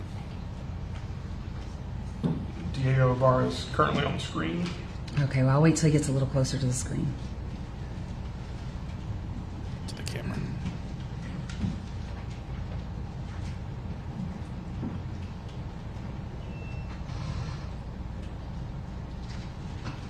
While this is happening, I promised the media I would tell them when they could publish, when they could view things. This is one they can start reviewing. Yes, sir. Thank you for reminding me. Yes. Can you Okay, wait? because we're already Right, watching. tell my family so they can come back. That'll be fine. While we're playing.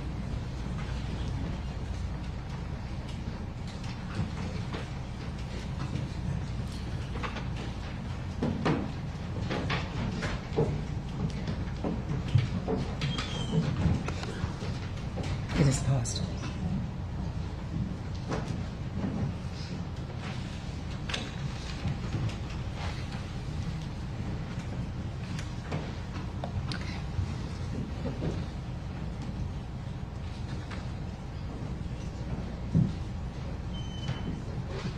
I'm pausing it at 3:08 p.m. Who is that individual? That is Diego Ibarra. What do you see him wearing and carrying? He's wearing white shoes, black pants, a gray t-shirt, and a gray baseball cap. He's holding a gray, small gray backpack.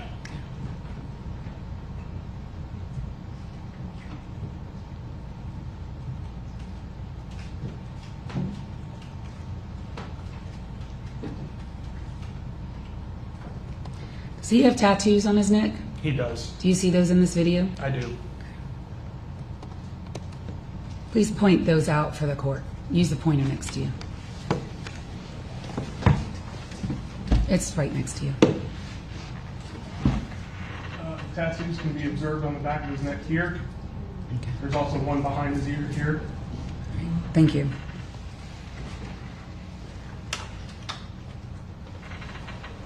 I like that transition. That was really well done. Does that complete the 20th clip? It does. What was his shift time at this dining hall? His shift was from 3 p.m. to 11 p.m. And I want to go to the next day, February 21st. Correct. I'm going to play that at this point.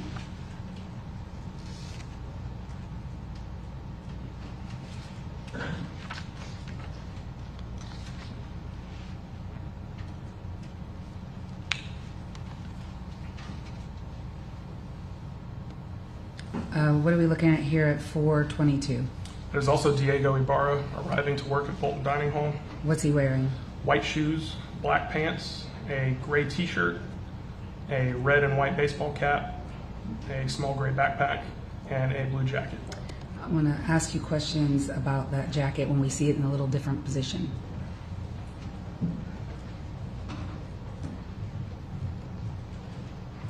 And the backpack. Let me back it up a little bit.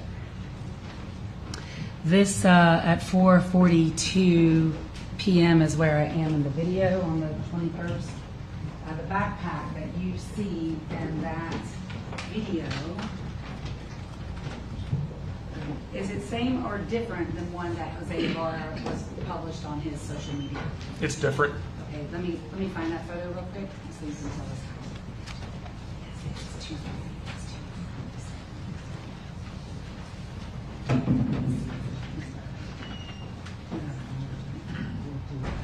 Is he wearing one of those really expensive monitor rings? What's it called, like a Oura or something? Aura?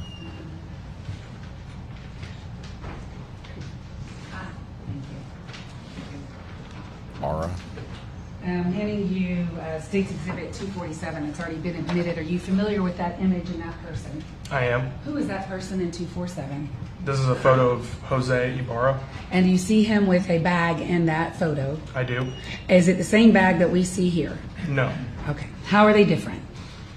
Diego Ibarra's backpack is slightly larger. It also has 2 shoulder straps on it. This bag is smaller and has a single strap. And as the investigator in this case, the GBI, did you personally, and many GBI agents along with you, look for that bag that you see in State's Exhibit 247? Yes. Did you ever find it? No.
Now publishing the 2/21/24 clock out video.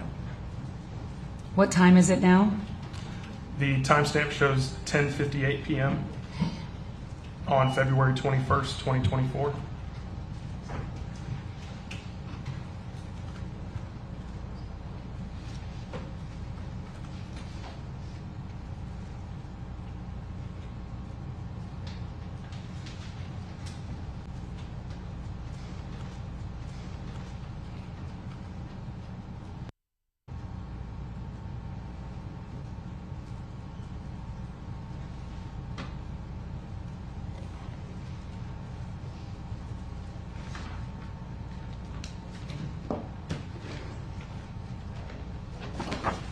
Who do we see now in the frame at 10:59?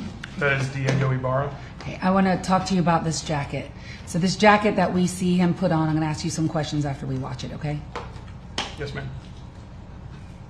Does it have a hood? It does. Okay. Does it have an emblem on it?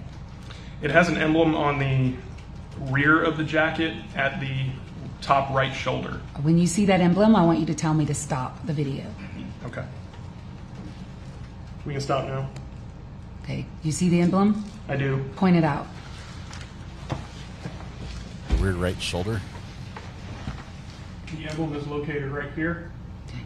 And what type of emblem is that? It appears to be a logo for North Face.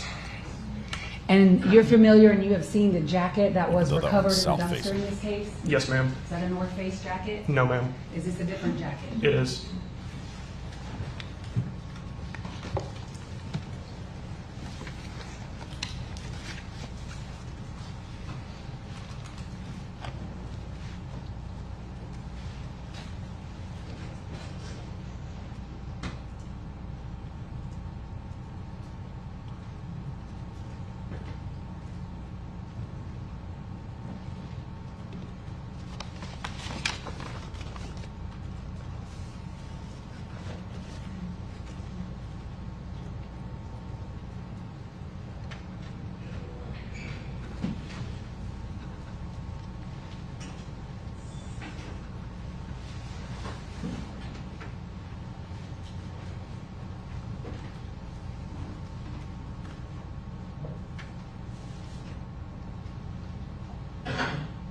I think he's clocking out right there.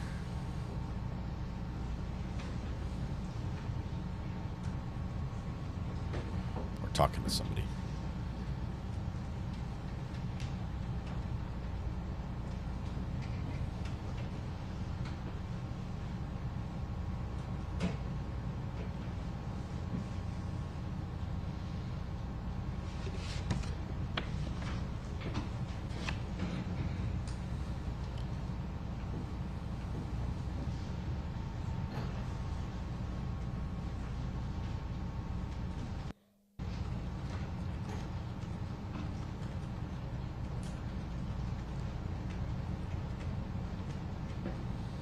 Must have been a shift change here.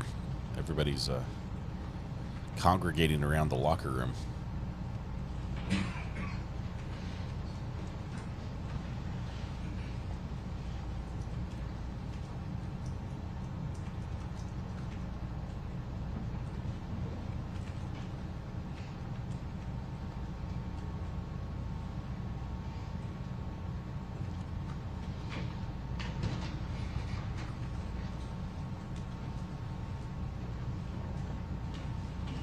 He gone.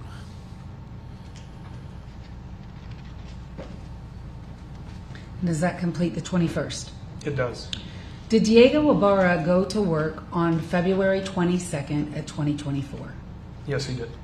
And what time do you see him on video on that day? Mr. Ibarra is shown clocking into work at approximately 3:57 p.m. So at 3:57 p.m. on the 22nd day of February of 2024, where were you? I was at the crime scene.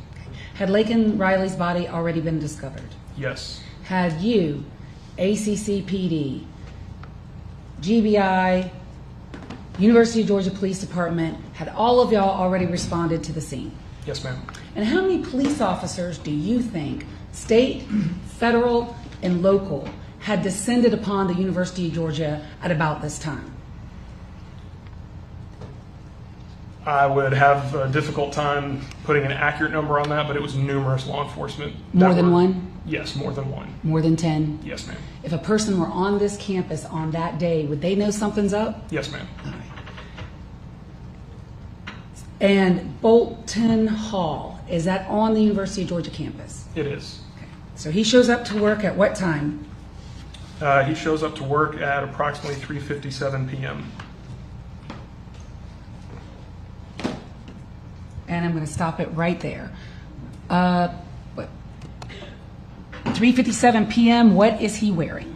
He's wearing white shoes, black pants, a gray t-shirt, a black and red baseball cap, and he has a small gray backpack. He also just deposited a gray or white jacket into the locker.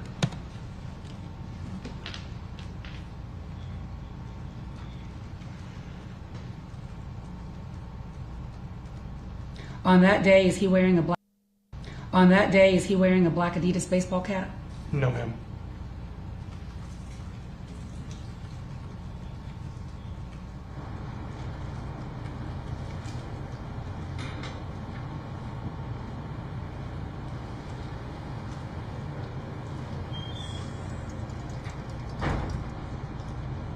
It's a spam call. I'm not going to take this one.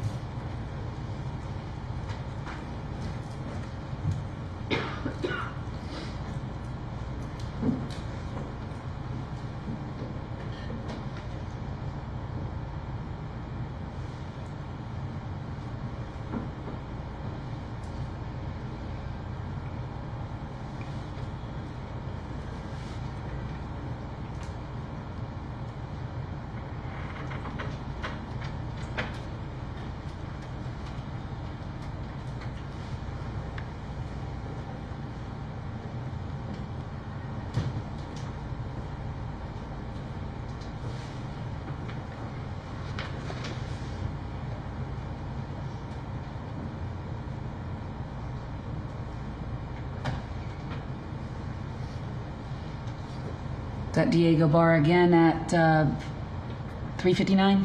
It is.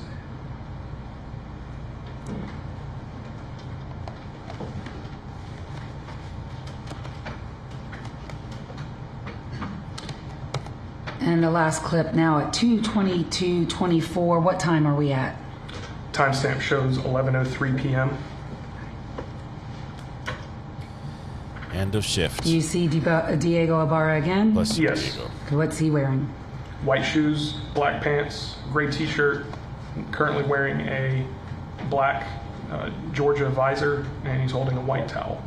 Which he just sneezed into and then threw up on top of the locker room.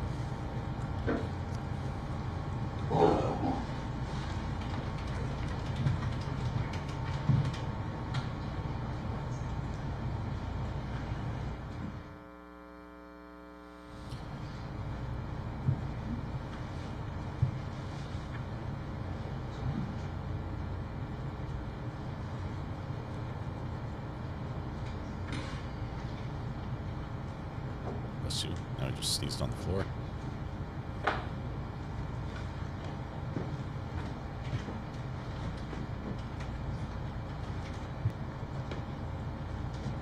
What's he putting on now? A gray or white hoodie and a red and black baseball cap.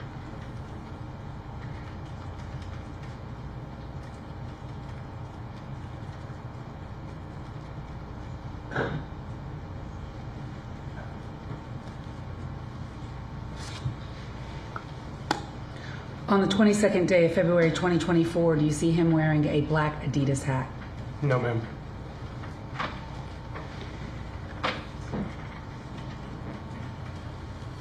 So they never saw Diego that day before or that day in the clothing that appears the attacker was wearing. We're doing this because defense is about to get up and say it was Diego that did it or could have done it.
You still see Diego Ibarra there? Yes, ma'am.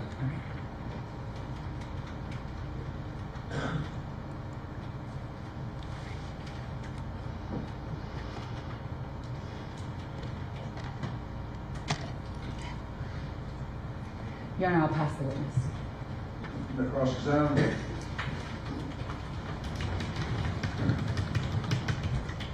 Good morning. Good morning.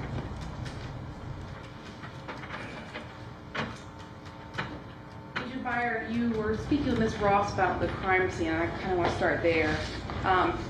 You were explaining your rationale for not testing some of the swabs taken from Laken Riley. Was it your call what was sent to the GBI lab in this case? All evidence that was collected, including the swabs, were sent to the lab. We had collaborative discussions with the lab and amongst the investigative team what we would request to be tested. There was also input by lab personnel on things that they would not test. Okay. And so the decisions were made by a combination of you and other GBI personnel, you would say? That's correct. Okay. So I want to talk to you about some black gloves. Did you ever observe black gloves collected from the residence where Jose Ibarra lived? I did not personally see them, but I'm aware of them, yes. Okay. Are you aware that they were not found in a box, but they were found in a drawer? Yes. Okay. You went to Bolton Dining Hall? Yes, ma'am. Okay. While you were there, did you ask to see what kind of kitchen gloves they used? I did not. You were aware that Diego worked at Bolton Dining, as we just discussed? Yes, ma'am. And I just want to clarify for the record the times you mentioned him clocking in on each day. On February 20th, he clocks in at 3:08 p.m., is that correct? Yes, ma'am. February 21st, he clocks in at 4:43 p.m. Yes, ma'am. And on February 22nd, he clocks in at 3:57 p.m. Yes, ma'am. How far is Bolton Dining Hall from Diego's apartment? Approximately 10 minutes. And is 10 minutes a drive or a walk? According to Diego, he generally took a bus or he had a friend take him. And were you able to confirm that there was a bus route that could have transported him from near his apartment to Bolton Dining Commons? Yes, ma'am. And would that bus route include the stop near Rogers Road, that bus stop for UGA buses? Yeah, it would. Okay. So he regularly used that bus stop? Yes, ma'am. And sorry, you said it was about 10 minutes, you said? Approximately, yes, ma'am.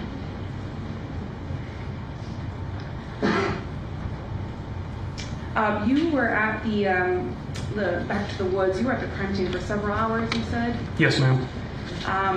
And did Tim Stewart from the Athens Police Department ever come by the crime scene? Yes, ma'am. What time was that? That was early on. He was, I believe he may have been at the crime scene when I initially got there. At some point, he departed the scene. Would that have been like 3 p.m. or? Yes, ma'am. It was early on. Okay. And you mentioned that several male individuals had attempted to render aid to Laken Riley without gloves. Were those the initial responding UGA police officers? Yes, Sergeant Maxwell, Corporal Bridges, and Sergeant Epps. Are you aware if the EMS personnel wore gloves when they handled her? They did. The body camera depicts the firefighters and the paramedics wearing gloves. And you mentioned you had a chance to, in detail, observe Ms. Riley's body. Yes, ma'am. And did you notice that she had fingernails that stuck out from her fingers a little bit? Yes, ma'am. And did you notice that there was blood on the inside of the fingernails? Not personally. I didn't get that close. I didn't want to disrupt the scene beyond what I needed to as a case agent. Did you review the photos later? Yes, ma'am. Did they show that there was blood underneath her fingernails? Yes, ma'am. Is it fair to say you were kind of in charge of and aware of any investigative action taken by the GBI in this case? Yes, ma'am. So you're aware of that there were 2 interviews conducted with Juan Carlos? Yes, ma'am. And one of those was on February 22nd, the day, or sorry, February 23rd, the day that you all got involved? Yes, ma'am. And there was a follow-up done, I believe, in March. Was it March 4th? I believe it was March 4th. If I can reference my notes momentarily, I can give you confirmation of that.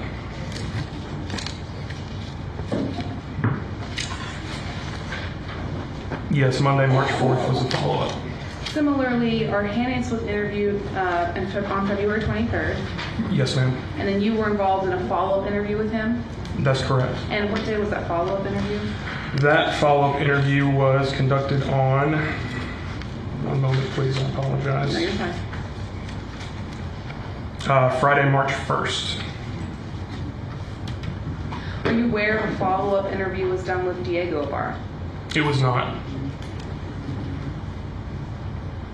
You're aware that GBI agents found black and orange latex gloves at a trash can across from the apartment on February 23rd? Yes, that particular trash can was across South, I believe it's South Village Avenue, near a gas station. Were those gloves collected? I believe so, yes. Were they tested? That I do not know. Those gloves were determined to not be of evidentiary value because they were most likely associated with law enforcement personnel that had been in the area. On the 23rd, there were. Did you review footage to confirm that? Not personally, no, ma'am. And then you were also aware that there were some discarded clothes found near the intramural fields on February 23rd?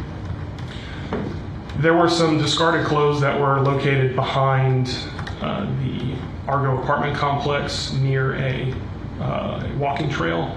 I am aware of the collection of those clothes. I also observed the officer's body camera of the collection of those clothes. And were those clothes tested?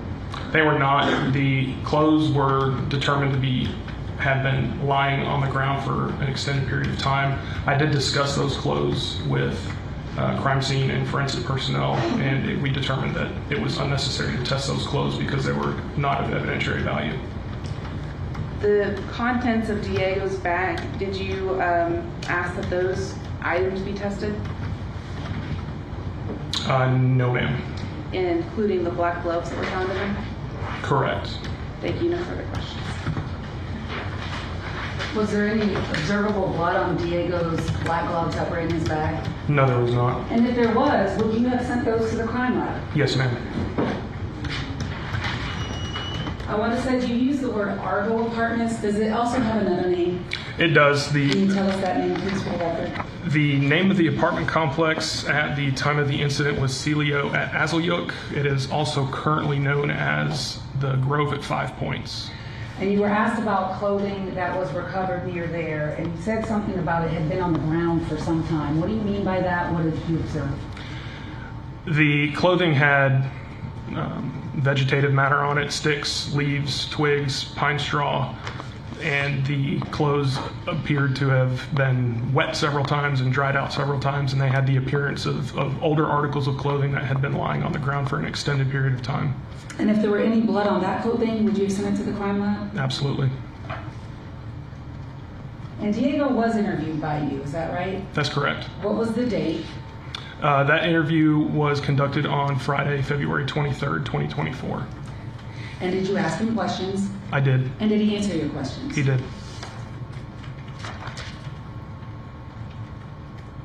And the gloves that were recovered inside Jose Ibarra's apartment D126, were they in a common area where anyone could access them? Yes. And the trail cam video from 2/22 of 24, the one at Building S, you know which one I'm talking about? Yes, ma'am. You're familiar with that video? I am. Do you see Diego on that video at all that day? No. May I have one moment with counsel? Yes. Anything else, Ms. Beck? Just one minute, Your Honor. Are we done with this witness? The state is going to arrest today, sometime today. So we're nearly done.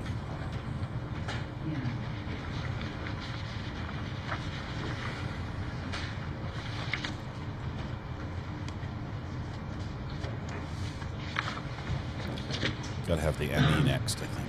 When you interviewed Diego Ibarra, you had a chance to observe his demeanor, Yes, ma'am. and he was not particularly helpful. He answered all of my questions. We conducted an interview for approximately an hour and a half. He was calm. He was generally respectful. He answered all of my questions. But you would agree that he was not particularly helpful. I don't know if I would agree with that statement. If he answered my questions and he agreed to talk to me and we conducted that conversation for an hour and a half, I would say that was helpful and an overall positive interview. But you chose not to re-interview him later. I did request to re-interview him later. He is represented by counsel on some unrelated charges, and I requested permission to interview him from his attorney and was denied that opportunity. Just a moment.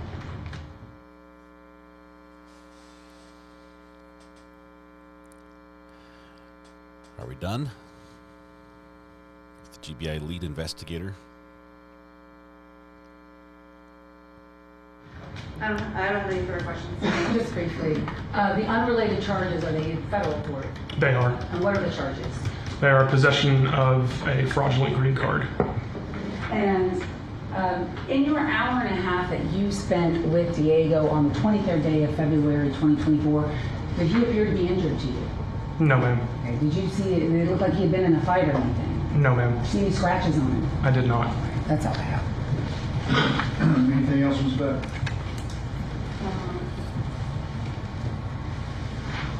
They can deny an interview just by saying refuse to talk to the police. Don't talk to the police. Nothing further, Your Honor. Can he be excused? Yes, yes, sir. But maybe hold for rebuttal. I'll work it out with him. Okay. You can go down. Thank you, Judge.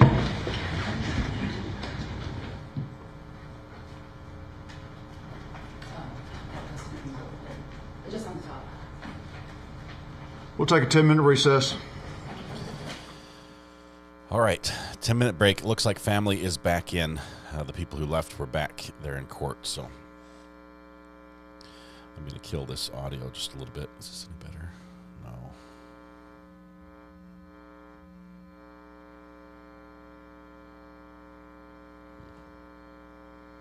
So loud. There we go. Let's make it go away. Blaming his brother, it's a bold move, especially when the brother, there's no evidence, like zero evidence other than that possibly time-wise he was home and had opportunity. He doesn't like have an alibi that puts him at work or something like that. Other than that, there's no evidence to that. You've got a very tentative match with DNA that could not exclude the brother at one point, but when they did the true allele, which I don't think we've heard yet, it'll exclude him.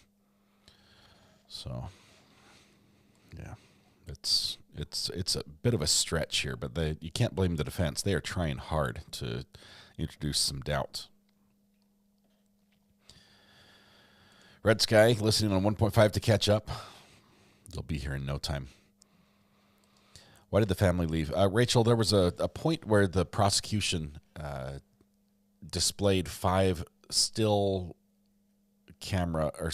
photographs, still images captured from the body cameras of the initial responding officers that showed Laken Riley and the state of her clothes in that situation. Those 5 photos were delivered to the judge in an envelope to protect in case somebody might catch a glimpse of them.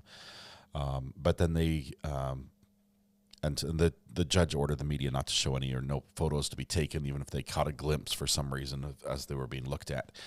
And so they weren't. We didn't see those.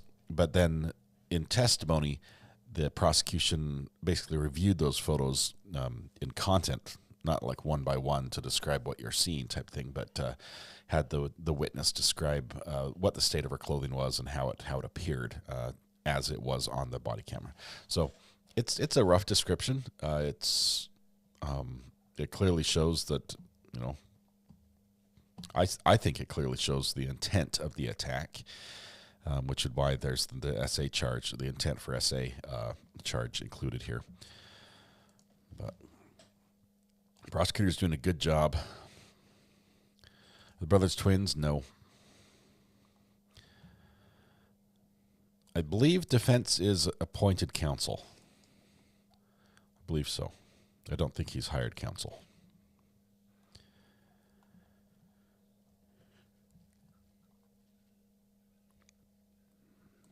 We did hear the audio from when he discovered Laken's body. Yes, we did. Not much brotherly love.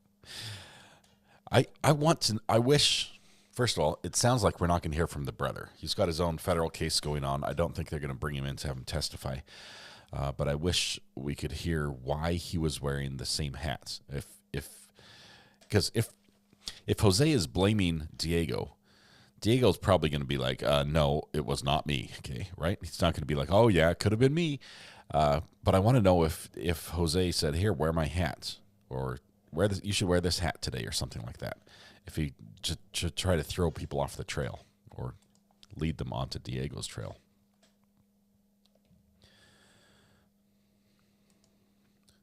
AC's Wildflower. This was really hard to hear this morning. The testimony about we learned from her friends that Laken often when she would run, if she was running by herself, she would call her mom, so her mom would be on the phone with her, and that way she's not like alone, even though she's alone in person. She's talking to her mom the whole time. As she started her run, she texted, knowing that she was going to be alone. She wasn't running with somebody else. She texted her mom and said, "Hey, just about to start my run. If you got some time, love to talk." I believe she called her mom. It was not clear if that call was answered. I think it was not answered. And then when her mom called back to talk, it was too late. And her mom called back and texted and called back and just over and over like, "Hey, is everything okay? You're out running by yourself. I'm worried about you. You're not responding." And it was heartbreaking to hear just call and text one after another that were not answered. Both brothers were subpoenaed.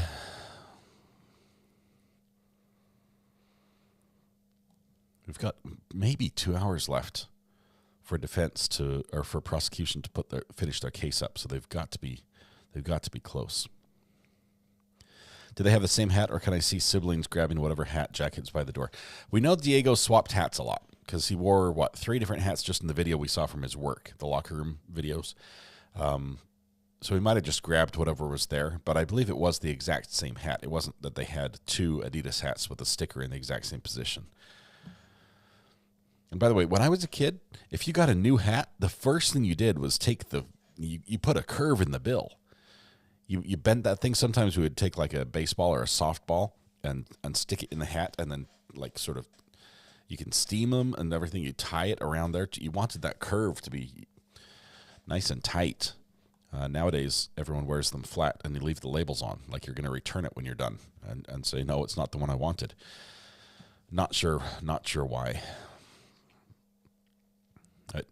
I never figured out why. People use rubber bands as well for hats. I want that curve nice and tight. Yes, the Cowboys, believe it or not, the Cowboys in my area, and we call them Cowboys, but I don't think any of them had horses. They just wore boots and had the belt buckles, and they drove big trucks. But the Cowboys at school, they would wear their hats so tight that it almost curves around, like the bill, just like it wraps around nice and tight, and almost like grabs the side of your eyes. I didn't go that far, but I wanted a good curve in it. It was more comfortable.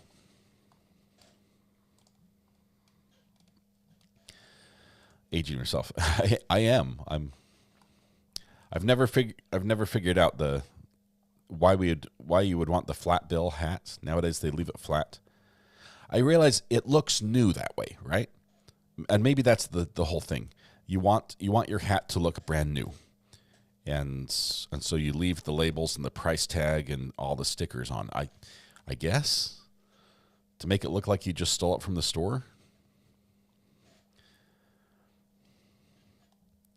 Virginia, there were no bad pictures shown. The judge ordered them not to be shown. They were handed to the judge in a folder. He reviewed them and handed them back. It's more authentic with the stickers. Oh, you want the hologram logo sticker to prove that it's the real hat and not a knockoff?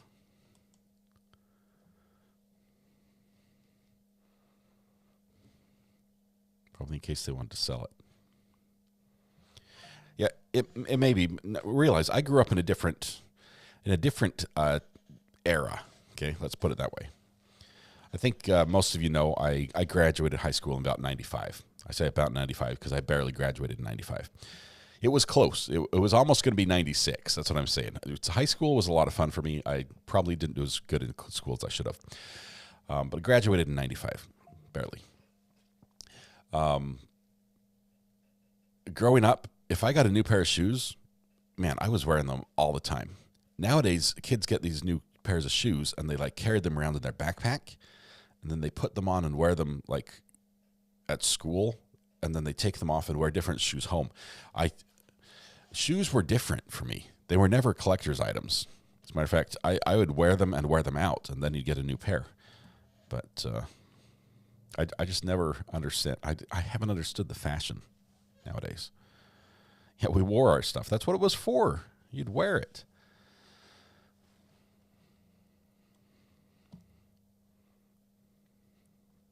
You're a gangster. Yeah. Oh, man. I haven't done Crocs. I've never put on a pair of Crocs. I'm not sure if that's bragging rights or if that's shameful. I might be missing out on the best thing for feet since, I don't know. I was going to make an analogy, but I didn't want to go there. That would sound weird. At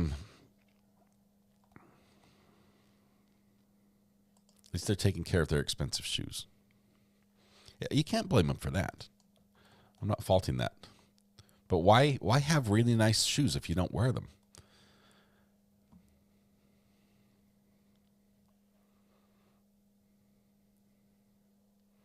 My grandsons have collector shoes they only wear indoors too.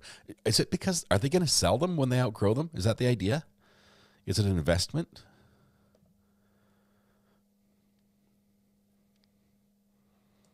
All right, we're about to come back to court here in just a few minutes. I'll turn the audio off.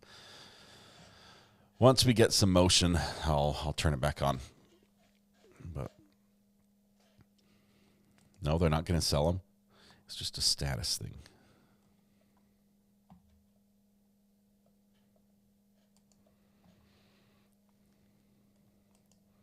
Shoes and hats are investments. I know there was a time when they were selling a device it's like a cage for your hat, and you'd put your hat in it so you could stick it in the dishwasher and wash it. I guess kids nowadays would think that is like terrible, but you could throw a hat in the dishwasher, and clean it. You guys never saw that? It was like a made on as seen on TV item. I guess it would cause mayhem with the stickers.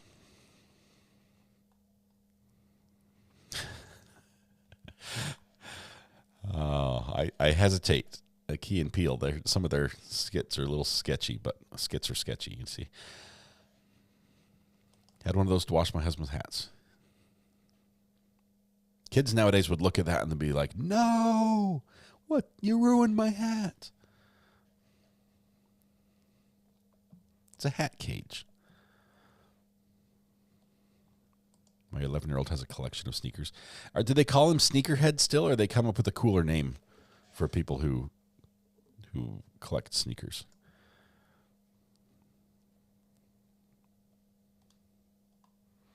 And while we're talking about hats, I wish I could find a picture of this.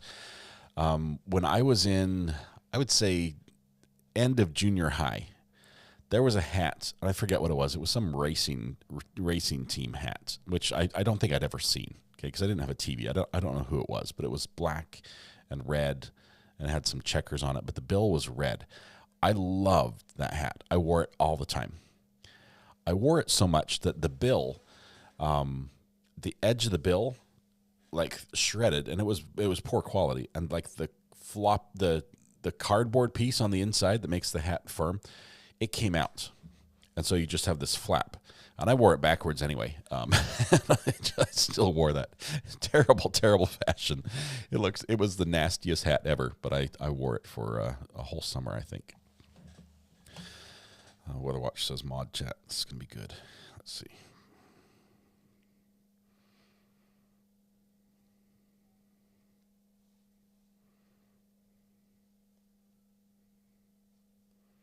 Yes. This is the hat cage. This is the cage you put your hat in. See that?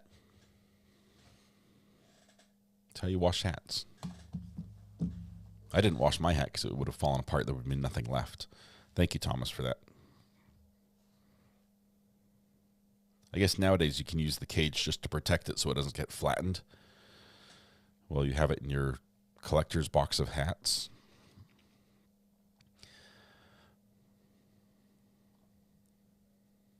I'm skittish about their sketchy skits.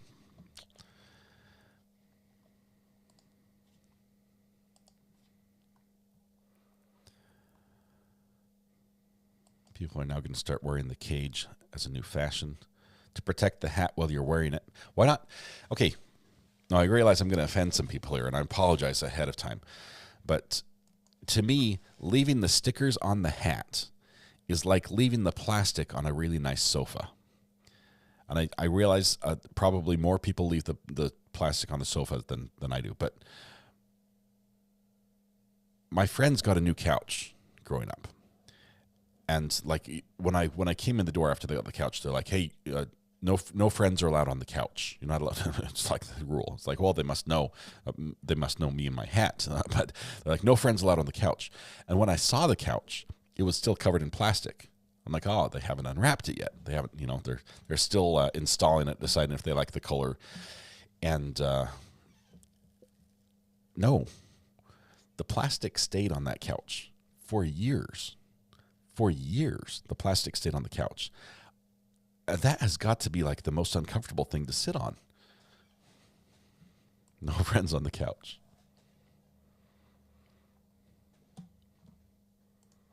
Maybe it was just my friends. And they were a little funny, but terribly loud, sticky when hot. I guess just wipe up to clean if you spill something on it. But of course, food wasn't even allowed in that room. Roman ADCC, love this group, 1995 grad here too. Woo, woo. Bringing back a lot of fashion memories. Yes, we were too young for the parachute pants, really. That missed us by a few years. I think that was what, MC Hammer. I'm pretty glad I can't touch this when it comes to the parachute pants. But we had some good fashion. No food in the fancy room. Okay, here we go. We're back.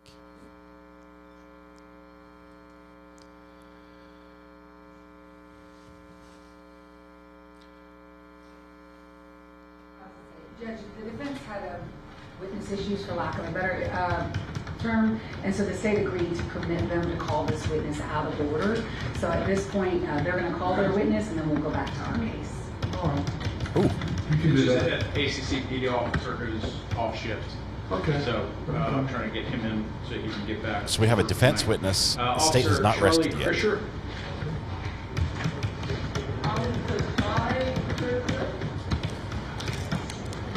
They must go through a lot of keyboards While that's typing. happening, and just to make sure it's clear on the record, I need to go over with your client his right to testify or not testify, but if you agree for me to delay that until the state's case is done, just want to make sure that I had that opportunity. Yes, sir. I think that it would be helpful to do that after lunch, I believe, once the state rests, and that will give us an opportunity to speak with Mr. Ibarra one last time. If you would please, Officer Chrisher, raise your right hand. Do you swear in the matter before this court to tell the truth, the whole truth, and nothing but the truth? Yes. All right. Have a seat. If you could, just state your name and spell it for the record. Yeah, my first name is Charlie, Charlie. Last name Chrisher, Krischeher. Okay. Officer Chrisher, I'd just like to direct your attention to February 23rd of this year. You're who do you work for? I work for the Athens Clark County Police Department. Okay. And were you working that day? Yes. All right. What were you doing that day? If you could just tell the court what it was, what your role in this investigation was. So on that day, I was working my normal shift, 6 a.m. to 6 p.m. I was called on scene in reference to translation because the suspects were Spanish speaking only. My first language is Spanish, so I was called on scene. But it looks like University of Georgia had their officers already there conducting interviews. So my supervisor just told me, go on the east side of the apartment complex, walk around, see if you see anything, and call it in, and we go from there. Okay. And so just if I clarify, your role was to just kind of patrol and do police work, look for anything suspicious. Correct. All right. Did you, in your search around that apartment building, did you ever find anything that you thought was suspicious? Yeah, by the trees where there's like a path where people can walk in. Behind there's a stop bus in that area. Behind it there's like some trees. I found a pile of clothing. Seems like it's been there for quite some time. It was wet. So I call it in, and University of Georgia officers arrive and collect those items. Okay. Did you make a report about finding that pile of clothes, or was your role to just call that in to the officers? Correct. My role was just to call it in and to the officers. Okay. Do you remember who those officers were that you called that into? No, I do not. Okay. And again, just to clarify, you thought something was suspicious, and it was this pile of clothes. Yes. Okay. Do you know what was included in that pile of clothes? I don't. All I know is there was a pile of clothes in there. I didn't touch it, didn't process it, or anything. Okay. Did you have any further role in any of this investigation?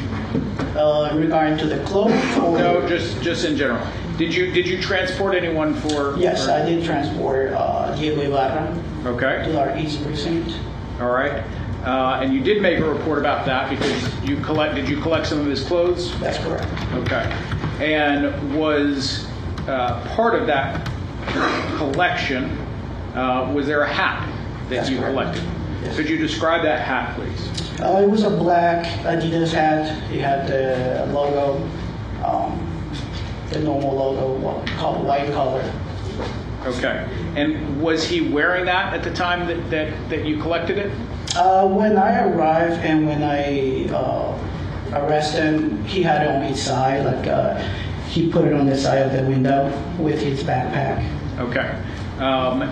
Was he ever wearing it when you saw him? No, to my recollection. Okay. When you arrested him, did he say that it was his? Yes, he said that it was part of his belongings. Okay. And that's why you took it? Yes. All right. That's all the question I had, Judge. Good afternoon, or morning.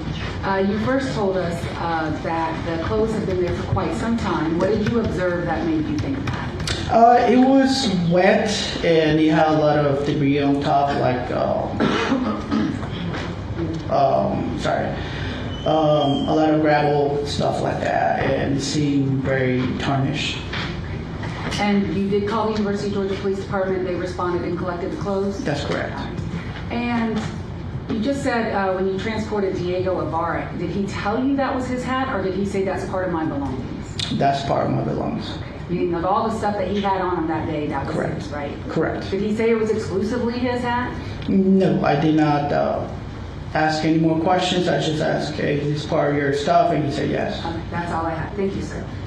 Regret. Nothing further. Witness can be excused. The mark. Any objection to him being excused, Ms. Ross? No, sir. You're excused. Thank you. So we're back to the state's case. We are back to the state's case, and because we're just in this order right now, to make it easier, I'm just going to recall Sergeant Daniel Saunders. He's outside. Sergeant Daniel Saunders. We recall Sergeant Saunders?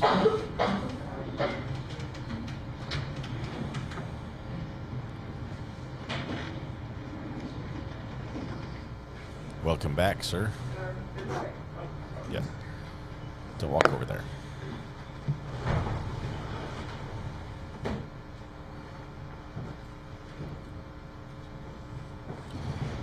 Court security doesn't like people walking right next to the defendant. Please swear affirm the testimony you will give today will be in this matter of the state of Georgia versus Jose Ibarra will be the truth, the whole truth, and nothing but the truth shall be done. Yes. Please take a seat, state and spell your name.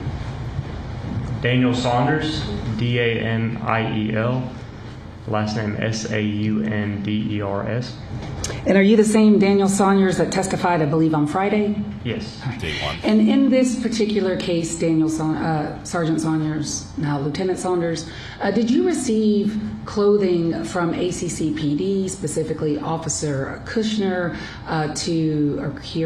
the guy who just left? Did you see that guy leave? Yes. Okay. Did you receive clothing from him that was recovered on the 23rd day of February 2024?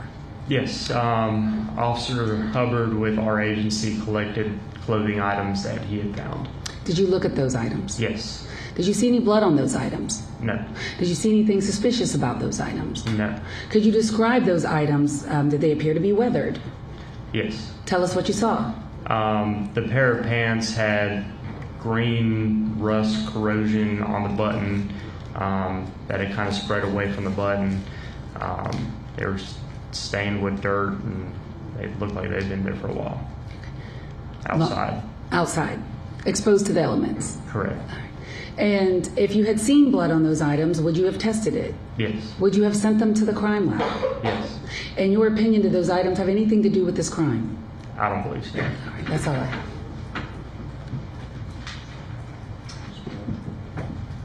You're aware that there's at least one officer who disagreed with your assessment that the clothes have been there a long time.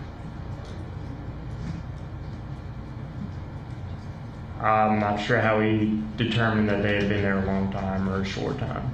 But you're aware that somebody else observing the clothes disagreed with your assessment.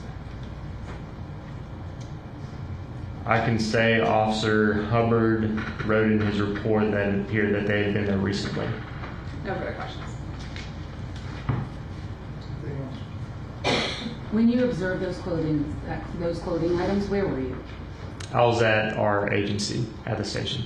And in your laboratory? Yes. Were you able to pull them all out and look at them individually? Yes. Is it your opinion they were all weathered? Yes. That's all I had.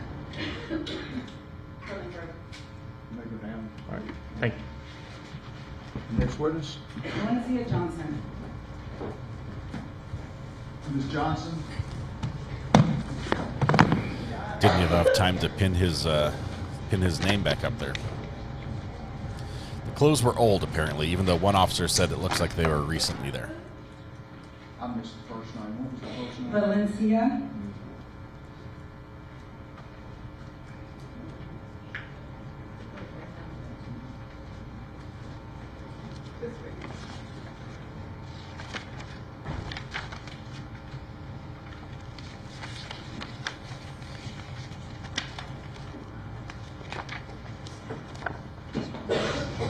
So we just had Sergeant Daniel Saunders, and now we have. Would you Valencia raise your right Johnson. hand, please, ma'am?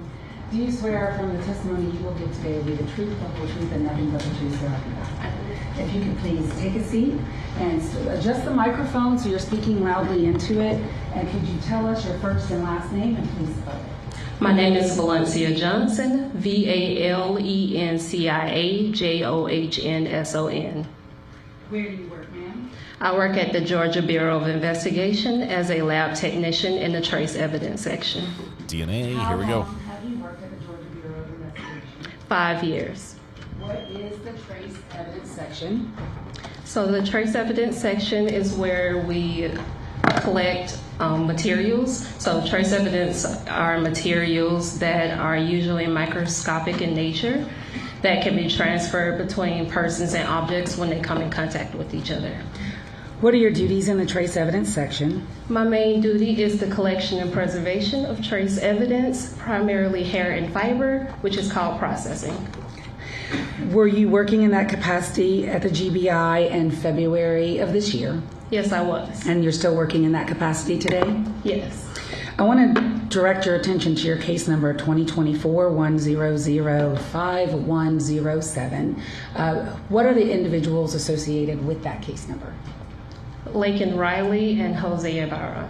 And when an individual or when items of evidence come into the crime lab associated with an individual, are they given their unique case number? Yes. And is the unique case number for the Georgia Bureau of Investigation for the murder of Laken Riley 2024-1005107? Yes. And when items of evidence come into the GBI, then do you all give them a case number inside the GBI? The items of evidence individually, meaning if I send you 100 items of evidence for Laken Riley, do you number them in the crime lab? It's all the same case, but they get unique numbers. Okay. So under that same case number, each item of evidence would have a unique case number? Yes. So with that background, I want to ask you a few questions about items of evidence that you observed and saw and processed in this case. I want to first ask you about some gloves, black gloves and a jacket that you received. And just for the ease, if you needed your February 2026 report. Did you receive 3 black gloves and a navy jacket? Yes. Could you tell the court, first of all, on what date did you receive those items, and what are those item numbers for the GBI? If you need to refresh your recollection with your report, just let us know that. Okay. I received those items on February 23rd, 2024. What is the GBI number for the 3 black gloves that you received? Item 2. And what is the GBI number for the jacket? Item 3.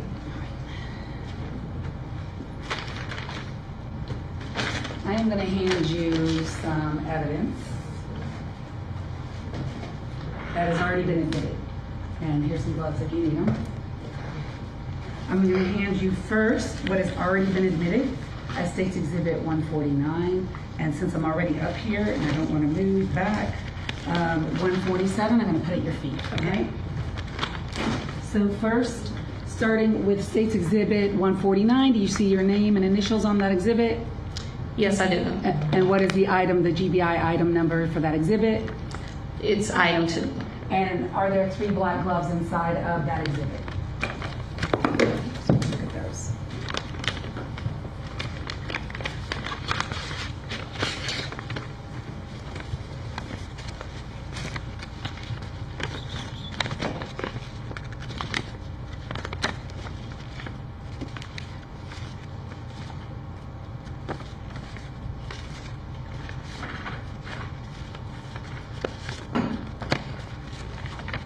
Yes, there are. Were you the first person at the crime lab to receive those gloves? I was the first person to work on the gloves. And to work on those gloves, or when you worked on those gloves, first of all, what did you do to those 3 gloves? I processed them for possible hair and or fiber. And how did you do that? I looked at them under a stereo microscope. And what did you do with the things that you may have, or did you recover anything from these? I recovered possible hair and or fiber from item 2A and item 2B. And that's a good point. Did you give the gloves an individual association 2A, 2B, and 2C? Yes, I did. I sub-itemized them. And did you observe the condition of the gloves when you received them at the crime lab? Yes, I did. What were the condition of these gloves when you received them? The gloves were damaged. They had holes and possible stretching. When you say holes, might be a silly question, but what do you mean by holes? There's like a hole in the item, so the outside, you can get inside them through that hole. Okay, you could see through them? Yes. All right. And after you processed the gloves, where did they go in your agency from there? They were transferred to the forensic biology section. What do they do in forensic biology, in general? In general, so they test for serology, which are fluids, and DNA. Okay. And when you received the gloves and you observed the holes and you collected items of evidence from it, did they pass on to forensic biology? The collected materials, we keep them in our section. But the gloves themselves went on to forensic biology? Yes. All right. The jacket, did you receive, that's your feet, if you could look at that. I think it states 147. And do you recognize that item? Yes, I do. Did you process that item at your laboratory? Yes. What did you do to the jacket states 147? I processed the jacket by tape lifting it, except for the neckline and cuffs, and I did a visual with a magnifying glass on those areas. Did you observe hair on that jacket? So we don't usually note where possible hair and or fiber is on the item exactly, because it can move around in the bag, but there was possible hair and or fiber collected. Okay. And do you recall seeing it on the jacket when you collected it? Yes. And the hair that you collected off that jacket, what did you do with it? They were packaged and kept in our section in case it was requested for them to be analyzed by our hair or fiber analyst. And looking at that jacket, do you recall where on the jacket you saw hair? I do remember one place where there was possible hair and or fiber around a button. And the jacket, when it left you, after you processed it, where does it go from after leaving you? After leaving me, it was transferred to the forensic biology section. Did you have the opportunity at your laboratory to look at the clothing of Laken Riley? Yes, I did. Did you find a key in Laken Riley's clothing? Yes. Where did you find her key? I found the key in her jacket. Did you have the opportunity to process the fingernail clippings of Laken Riley? Yes, I did. I'm going to hand you what we are marking for evidence of states 319. Say the number again. 319. We have lots of things marked already in between, like photographs, and we will link this up with the medical examiner who's outside. States 319. Medical Do you examiner's recognize outside. States 319? Probably Yes, next. I do. Do you see your unique GBI case number that is associated with Laken Riley on States 319? Yes, And do you see your initials on 319? I do. What item number within that case number did you assign, or the GBI assign, the fingernail clippings of Laken Riley? Item 18. And what did you do, and is that what you're holding right in front of you, item 18? Yes. The state would move to admit States 319 and link it up with the medical examiner behind her. Any objection to 319? I just think it's premature. No objection. Do you see your initials on 319? It's Yes. premature, Are no they at the objection. bottom there? Yes. Okay, let me just show it to the court. So what did you do to States 319? I looked at the item under a stereo microscope. And what, if anything, did you observe when you did that? I observed the nail clippings, but I did not find any possible hair under fiber. So no hair or fibers underneath the fingernails? No. And did you look at the right hand and the left hand? Yes. All right. And if you had found hair or fibers, where would they have gone? They would have been collected and kept within the trace evidence section. I'm going to ask you a few more questions about a few more of the items. Did you look at a cutting from a tree? Yes, I did. And what did you do to the cutting from the tree? I performed a visual with a magnifying glass and removed any possible hair under fiber I found. And I'm going to hand you, and did you look at some rocks?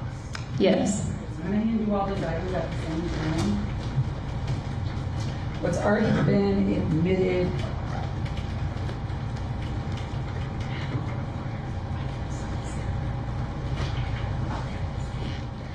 been admitted as State's Exhibit 89. What's already been admitted as States 87 and 88. And again, my numbers are very different than your numbers. If you could first with 89, do you recognize States 89? Yes, I do. What is it? It is a cutting from a tree. And did you process that in the trace evidence section? Yes, I did. And just so we can be clear, what GBI item number was States 89 or is States 89? Item 24. Item 24 for the GBI. Yes. All right. And what, if anything, did you discover on that exhibit, States 89? I removed possible hair under fiber. And was that sent on to, where was that stuff sent on to? After I was done, it was transferred to the forensic section. And then States So we should have the forensic biologist 87 and then the ME. Do you after recognize those items? And you can actually take them out. First of all, do you recognize your signature on these items? Yes, I recognize my initials. And do you recognize your unique GBI case number? Yes, I do.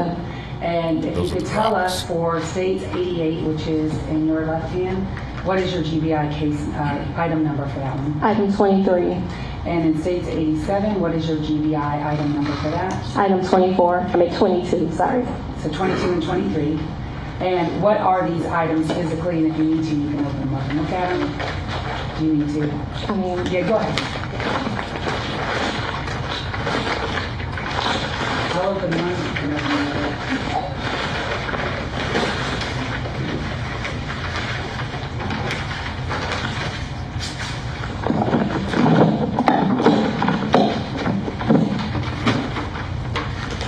I opened one which is States 88, you're opening 87. So 87, did you see that item? Yes, I did. And what did you do with States 87 at the lab? I performed a visual exam using a magnifying glass and removed any possible hairs under fibers I found. And did you see hairs on that item? Possible hairs under fibers. Thank you for correcting me. Possible hairs, right? Yes. Okay. And did those hairs go on to your trace evidence section? Yes. Thank you. And then I'll put that back in while you look at States 88. I'm going to ask you the same question about States 88. What did you do to States 88?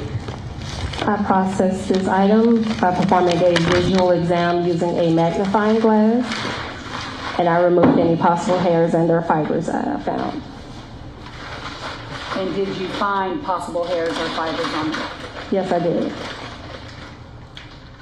And did those go on to your trace evidence section? Yes.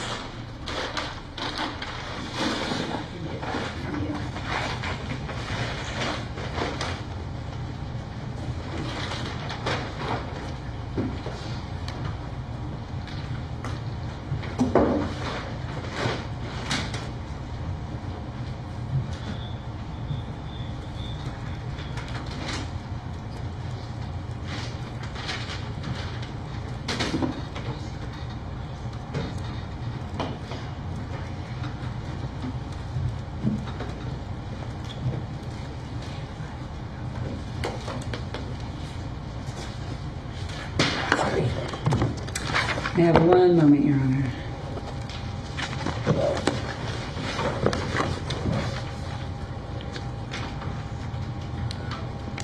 I believe those are my questions, except for one final thing. The key that you found in Laken Riley's jacket, did you know what color it was in your report? It was pink. Okay, that's all I have. Thank you. Cross-examine. Ms. Johnson, hello. Just a couple questions, please. The gloves that you mentioned, did you photograph them? No, I did not. The damage or the hole that you testified about, did you measure that at all? No. And then what about the possible hair or fiber that you collected from the other items? Do you photograph that when you remove it from the item? No. Okay. Thank you. Were they photographed by the forensic biology section, the gloves? Yes, they were. All right, thank you. That's all I have. Can she be excused? Yes, sir. You're excused. Thank you. Call your next witness. Alexander Koven.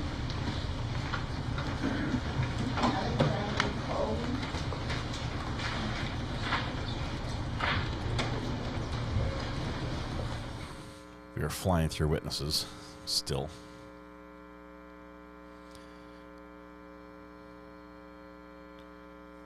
That bailiff needs to block the path a little better.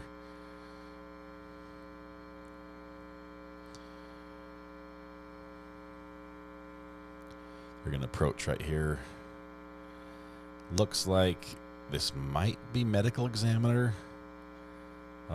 So the media will be admonished again not to show any of these images.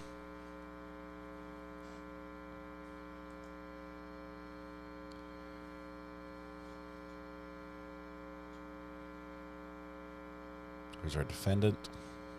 Really close to him. Talia, bus stop juror, best place to watch the trial. Thanks for having us all. My grandfather, Ed, loved his 91st birthday shout out on Friday. It's awesome. Congratulations to Ed. Appreciate that. Prosecution's doing a great job. Only room for improvement I would point out is organization of thumb drives. The rest is just spot on. Thank you for the likes. The people who are clicking like on the video. It does help the channel a ton. I see we're all the way up to 869 already. Love it if we can get to 1,000. That would be awesome. If you haven't clicked like yet and you do like it, click it. If you don't like it, click the like button twice. No, wait. I forget. Do you have a dislike button? Click the dislike button twice if you don't like it. I think that's what we want to say. Good morning, sir. Good morning. If you could please raise your right hand. Do you swear or affirm the testimony that you will give today in the matter of the state of Georgia versus Jose Ibarra will be the truth, the whole truth, and nothing but the truth, so help you God? Yes, ma'am. If you could please take a seat and state and spell your first and last name. My name is Alexander Koven. Last name C-O-V as in Victor, I-N. Where do you work, sir? I'm currently employed at the Georgia Bureau of Investigations, Division of Forensic Sciences, commonly known as the State Crime Lab. How long have you worked there? Going on 10 years now. What are your duties and responsibilities? I am a microanalyst or scientist in the trace evidence section, and I perform casework in the areas of gunshot primer residue, or GSR, paints and polymers, fractured materials or physical fit, as well as some general unknowns and pepper spray and bleach cases. Wow. Are you a microanalyst? Yes, I am. Yes. What is a microanalyst? Had bosses that A were microanalyst micromanagers. is a scientist that is in the trace evidence section, performing casework in those areas I mentioned earlier, including hair and fiber examinations as well, typically using microscopes or analytical techniques that take a look at different components of evidence that are microscopic to the naked eye. Could you tell the court a little bit about your training and your education that qualifies you for your job?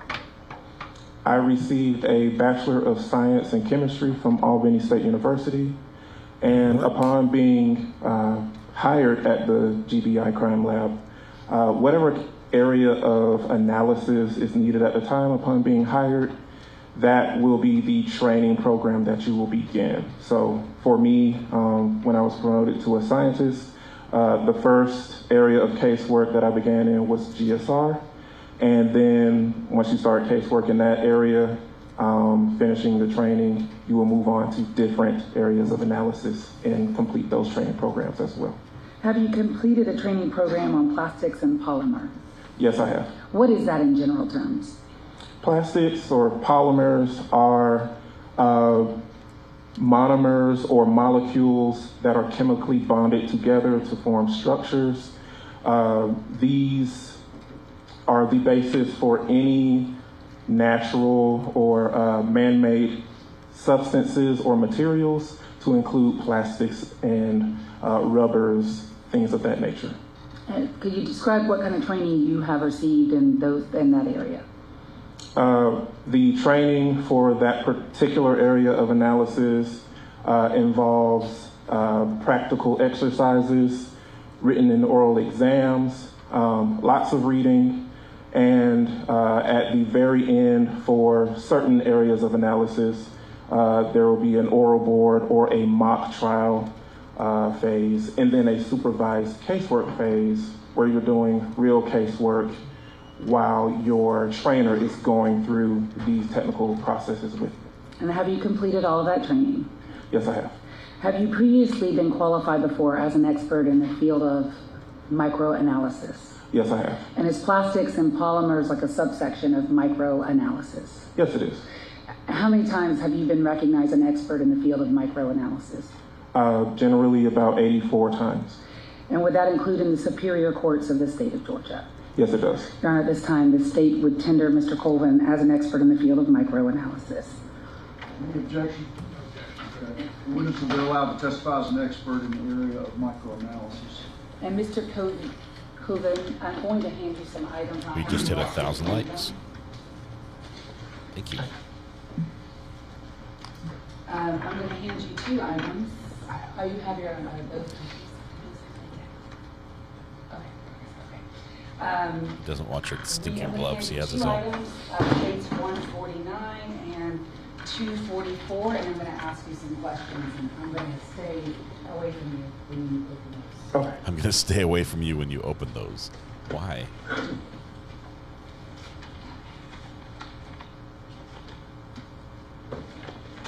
Okay. Do you recognize both of those items? Yes, I do.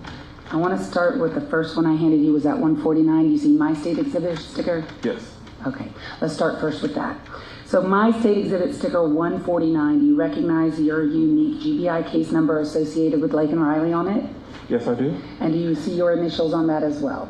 Yes, I do see my initials and date when I began my examination, as well as my initials on the seal when I completed the examination. What is your unique item number for State's Exhibit 149, the 3 black gloves that I just handed you? That is item number 2. And were they sublabeled 2A, 2B, and 2C? Yes, they were. Roro just gifted 5 memberships. Thank you, Roro. The next item that I handed you is State's Exhibit what? State's Exhibit 244. Do you recognize State's 244? Yes, I do. And do you see your initials and your GBI unique case number on State's 244? Yes, I do, as well as the initials on the seal when I completed the analysis. And State's Exhibit 244, does it have 3 gloves in it as well? Yes, it does. And what unique item number were those 3 gloves given at the crime lab? Item number 40 and sub-itemized as item 40A, 40B, and 40C. And in your report, Is it noted where item 40 came from? The gloves from item 40. Let's see. And that's your item 40 for the record? Yes, my item 40. Your Honor, may I look at my notes, please? Just to make sure I'm getting this correct. So the gloves from item 40 were identified as being recovered from an apartment complex, or an apartment inside of a drawer. All right. So did you look at those two exhibits, states 149 and states 244? Did you examine both of those exhibits? Yes, I did. And what did you do to both of those exhibits? Tell us how you did it.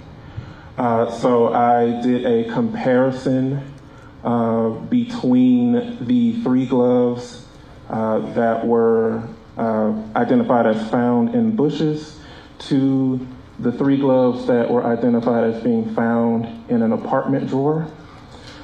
This included taking a look at all of the physical characteristics of these gloves, taking measurements for the sizing of the gloves, thickness measurements of the gloves, as well as noting any physical characteristics on the gloves, such as these black gloves having a very small textured gridded pattern on them.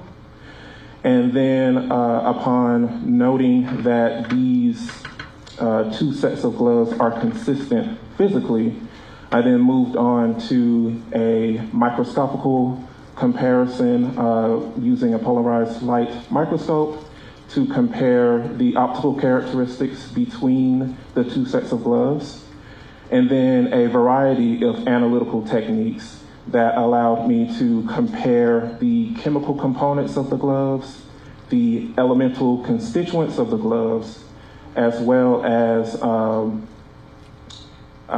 the optical characteristics of those gloves. What were your conclusions? My conclusions were that the black disposable gloves that were recovered from the bush are like the disposable gloves that were recovered from the apartment and could have originated from the same source. What is the chemical makeup or the composition of those gloves, both states 244 and 149? Are they latex? Are they plastic? What are they? Typically, disposable gloves, as we all know them, are composed of latex or PVC or polyvinyl chloride or nitrile gloves, so rubber. However, these gloves were polyethylene. What is polyethylene? Polyethylene is just another polymer type. It's like a plastic bag. Polymer type.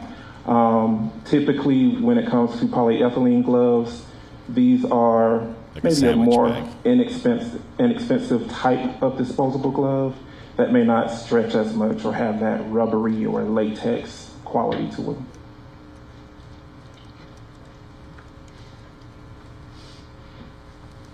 And when you say may not stretch as much, what do you mean by that? They're not plasticized, so not latex or rubber. So if these gloves were to be strained or pulled or stretched in any way, they may tear more easily. And it's safe to say that you were not the first person at your lab to look at these gloves or examine these gloves or process them. Would that be safe to say? That is correct. And I know that you all have a certain order about how you do things. It's trace, latents, DNA. Can you tell us if you know, and I don't know if you know, so I'm asking this way, do you know in what order the gloves went? What number scientist were you in your lab to examine these gloves and test them? I believe I was the last scientist to do an examination on these gloves after processing, after latent prints, and then I believe biology as well. Okay. All right. Thank you. That's all I have. Thank you, Judge. Is it Mr. Koven? Is it Agent Koven? What's the? Mr. Koven's fine. Okay. Yep. Good morning. Good morning. I just want to make sure that I'm understanding kind of what your job is correctly. Your job is more to examine the composition of the gloves rather than the condition of the gloves. Is that a fair kind of assessment? That's a fair assessment. I may note the condition of the gloves, but doing a comparison will be more so not based on the condition I received them in. Okay. Yeah. The condition of the glove and kind of things that might be relevant to an investigative purpose might have been covered by the other scientists who had before you, right? That's correct. That's reasonable to expect. The yes. trace people, the processing, I think is what processing, belief latent prints, and then DNA biology as well. Okay. And all of those people are it starts when the gloves are how they're found, right? How the GBI gets them. Correct. Okay. And each one of those kind of processes affects what those gloves look like in the end. Is that fair to say? That is fair to say, yes. Okay. They're putting chemicals on them perhaps, or fingerprint powder, that sort of thing? That is correct. Okay. They might even cut the gloves in half. That's correct. Okay.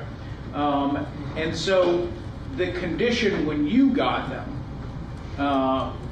would not have allowed you to, you talk about measuring the gloves, but what you were talking about is the size of the gloves, right?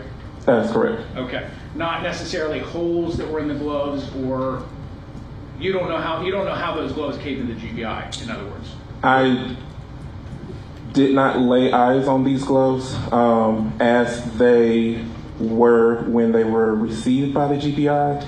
However, when it comes to doing the measurements that I did in this examination, any areas that if they were damaged or altered in any way, I tried to stay away from those areas so I could do the best comparison between the known gloves and the questioned gloves from the bush.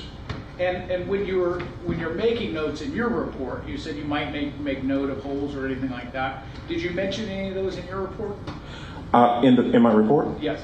Not in my report, but they're mentioned in the notes, yes. Okay.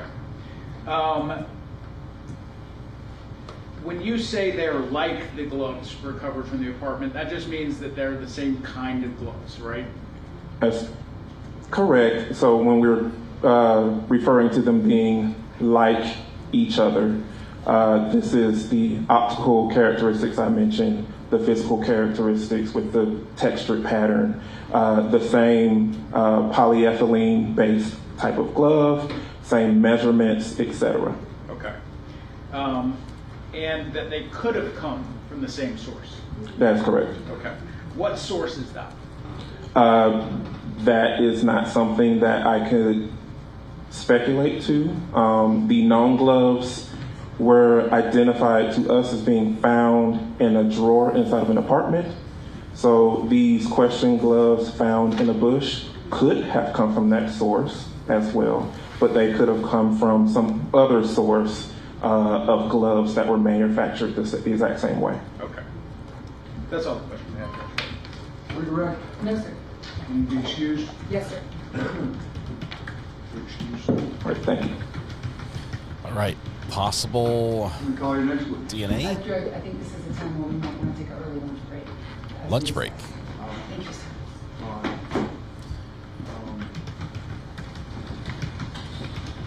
So, I haven't heard DNA. are you asking for any more than an hour? No, sir. Okay. So we'll stop for lunch now, if it makes sense. Come back at 12:30, 1 hour. Thank you. 59 minutes. Judge ripped us off. We lost 1 minute. Fun fact, I used to work for the federal government, and they have a rule. They had something called the 59-minute rule, where if you work for 1 minute of the hour, they would pay you for the full hour. So they'd let you go home 59 minutes early on the day preceding a holiday. They call it the 59-minute rule. It was the craziest thing. You couldn't go home 60 minutes early. That was not allowed. You'd get written up for that. But 59 minutes, you can do that. So I always thought it was like under the table. It was weird. Anyway, all right, we are ready. We are just about to the very end. I think they have a couple closing witnesses. They've got to have an ME in here somewhere. I have not heard anything on the DNA side that might link this together, and we expect that because there were tests done. Those 2 witnesses are the big ones that I'm waiting for, and then I believe the state's can arrest. We've already heard one. We've probably heard half of the defense witnesses already, and that was somebody who came out of order. His whole testimony was that he found some wet clothes that had been there a long time and told the University of Georgia police, "Oh, there's some wet clothes over here." They came and said, "Yep, they've been here a long time. There's stuff growing on them, mold and stuff, but we'll take them anyway." That's their best defense so far. That's what we've got. So wild. Let's see. Played singing happy birthday to my oldest sibling Alice this morning. She watched it with me and she said thanks so much. He made her 76th birthday extra special. Holly Mack, that is awesome. Happy birthday to Alice. Government job, and reportedly you can goof off for about half the day and that all counts. I've got to be careful here. I was a contractor working for the government, so I was not hired by the government. We did not get the same privileges and everything, benefits that the government employees had. So when government shut down, which we won't go any further into that, we still had to work. We had to pick up the slack. When will decision from judge come? After the case is over. He's not going to decide until everyone's rested and had closing arguments. Did both sides stipulate to the autopsy results? I listened to some of the stipulations. We had some yesterday and some today. I didn't hear the results being stipulated to. Okay. Anyway, we're going to be watching as we're following this entire case throughout the, from gavel to gavel. We're going to take a brief break. It'll be less than an hour because we'll be back before the judge returns. And let's see, this is going to be, oops, let me schedule a new one. This is going to be day 3, part 2. We'd like you to come watch us and hang out with us there. Let's see, they're coming back at 12:30. We'll come back at 12:15. That gives us enough time to run and grab a bite to eat. Mrs. R.A. cooked a massive pork roast yesterday in a crock pot. It was so big the lid barely fit on. But it was also so big, and it was like a bone-in roast. It was also so big that we're like, I think it needs to cook a little longer. Pork's not one of the things where people generally like to eat it rare. So it needs to cook a little longer. And I was giving her a big hug, saying, thanks for making dinner. And we're looking at that, and she gives me a hug back. She's like, go get some pizza. So I might have some leftover pizza in the fridge. Or we have pork roast, which is now done. So we might have that either way. Let's see. Okay. Let's pin this one. Set up the link. I think we are ready to wrap it up for today. We'll come back, and the state's going to rest this afternoon. Defense will be up before we are done with the day, which is crazy because we're only on day 3. It has gone very quick, and I do credit a couple things. First of all, I credit the prosecution and defense for being mostly organized, being able to get a lot of the stipulations out of the way. That saved a ton of time. Cut days off. Every time they say we're stipulate to this, stipulate to that, they were cutting like half-day sections off the trial. The fact that the judge runs the courtroom pretty tight, keeps a nice clean schedule, on time, short lunches, that's good. And mostly the fact that we do not have a jury on this case. This is a bench trial. The judge will be deciding this case as soon as the prosecution and defense finish their closing arguments. He goes into the deliberations in his chamber. A jury of 1, which we've never watched before, so I'm excited for that. Tonight when you go home, please hug the people you love, smile at someone, make their day just a little bit better, and please stay safe until we go live again in about 45 minutes. So this is terrible. Don, that's terrible. Rare pork. No, it's not good. We'll be back in a little bit. Please join us on the flip side. I've created a portal already. So what happens if you just sit here and watch? We're going to jump and land on the new video, which will be this afternoon session of the Georgia versus Jose Ibarra trial. Thank you all for being here. Be good to each other. We'll see you guys after lunch. Bye-bye.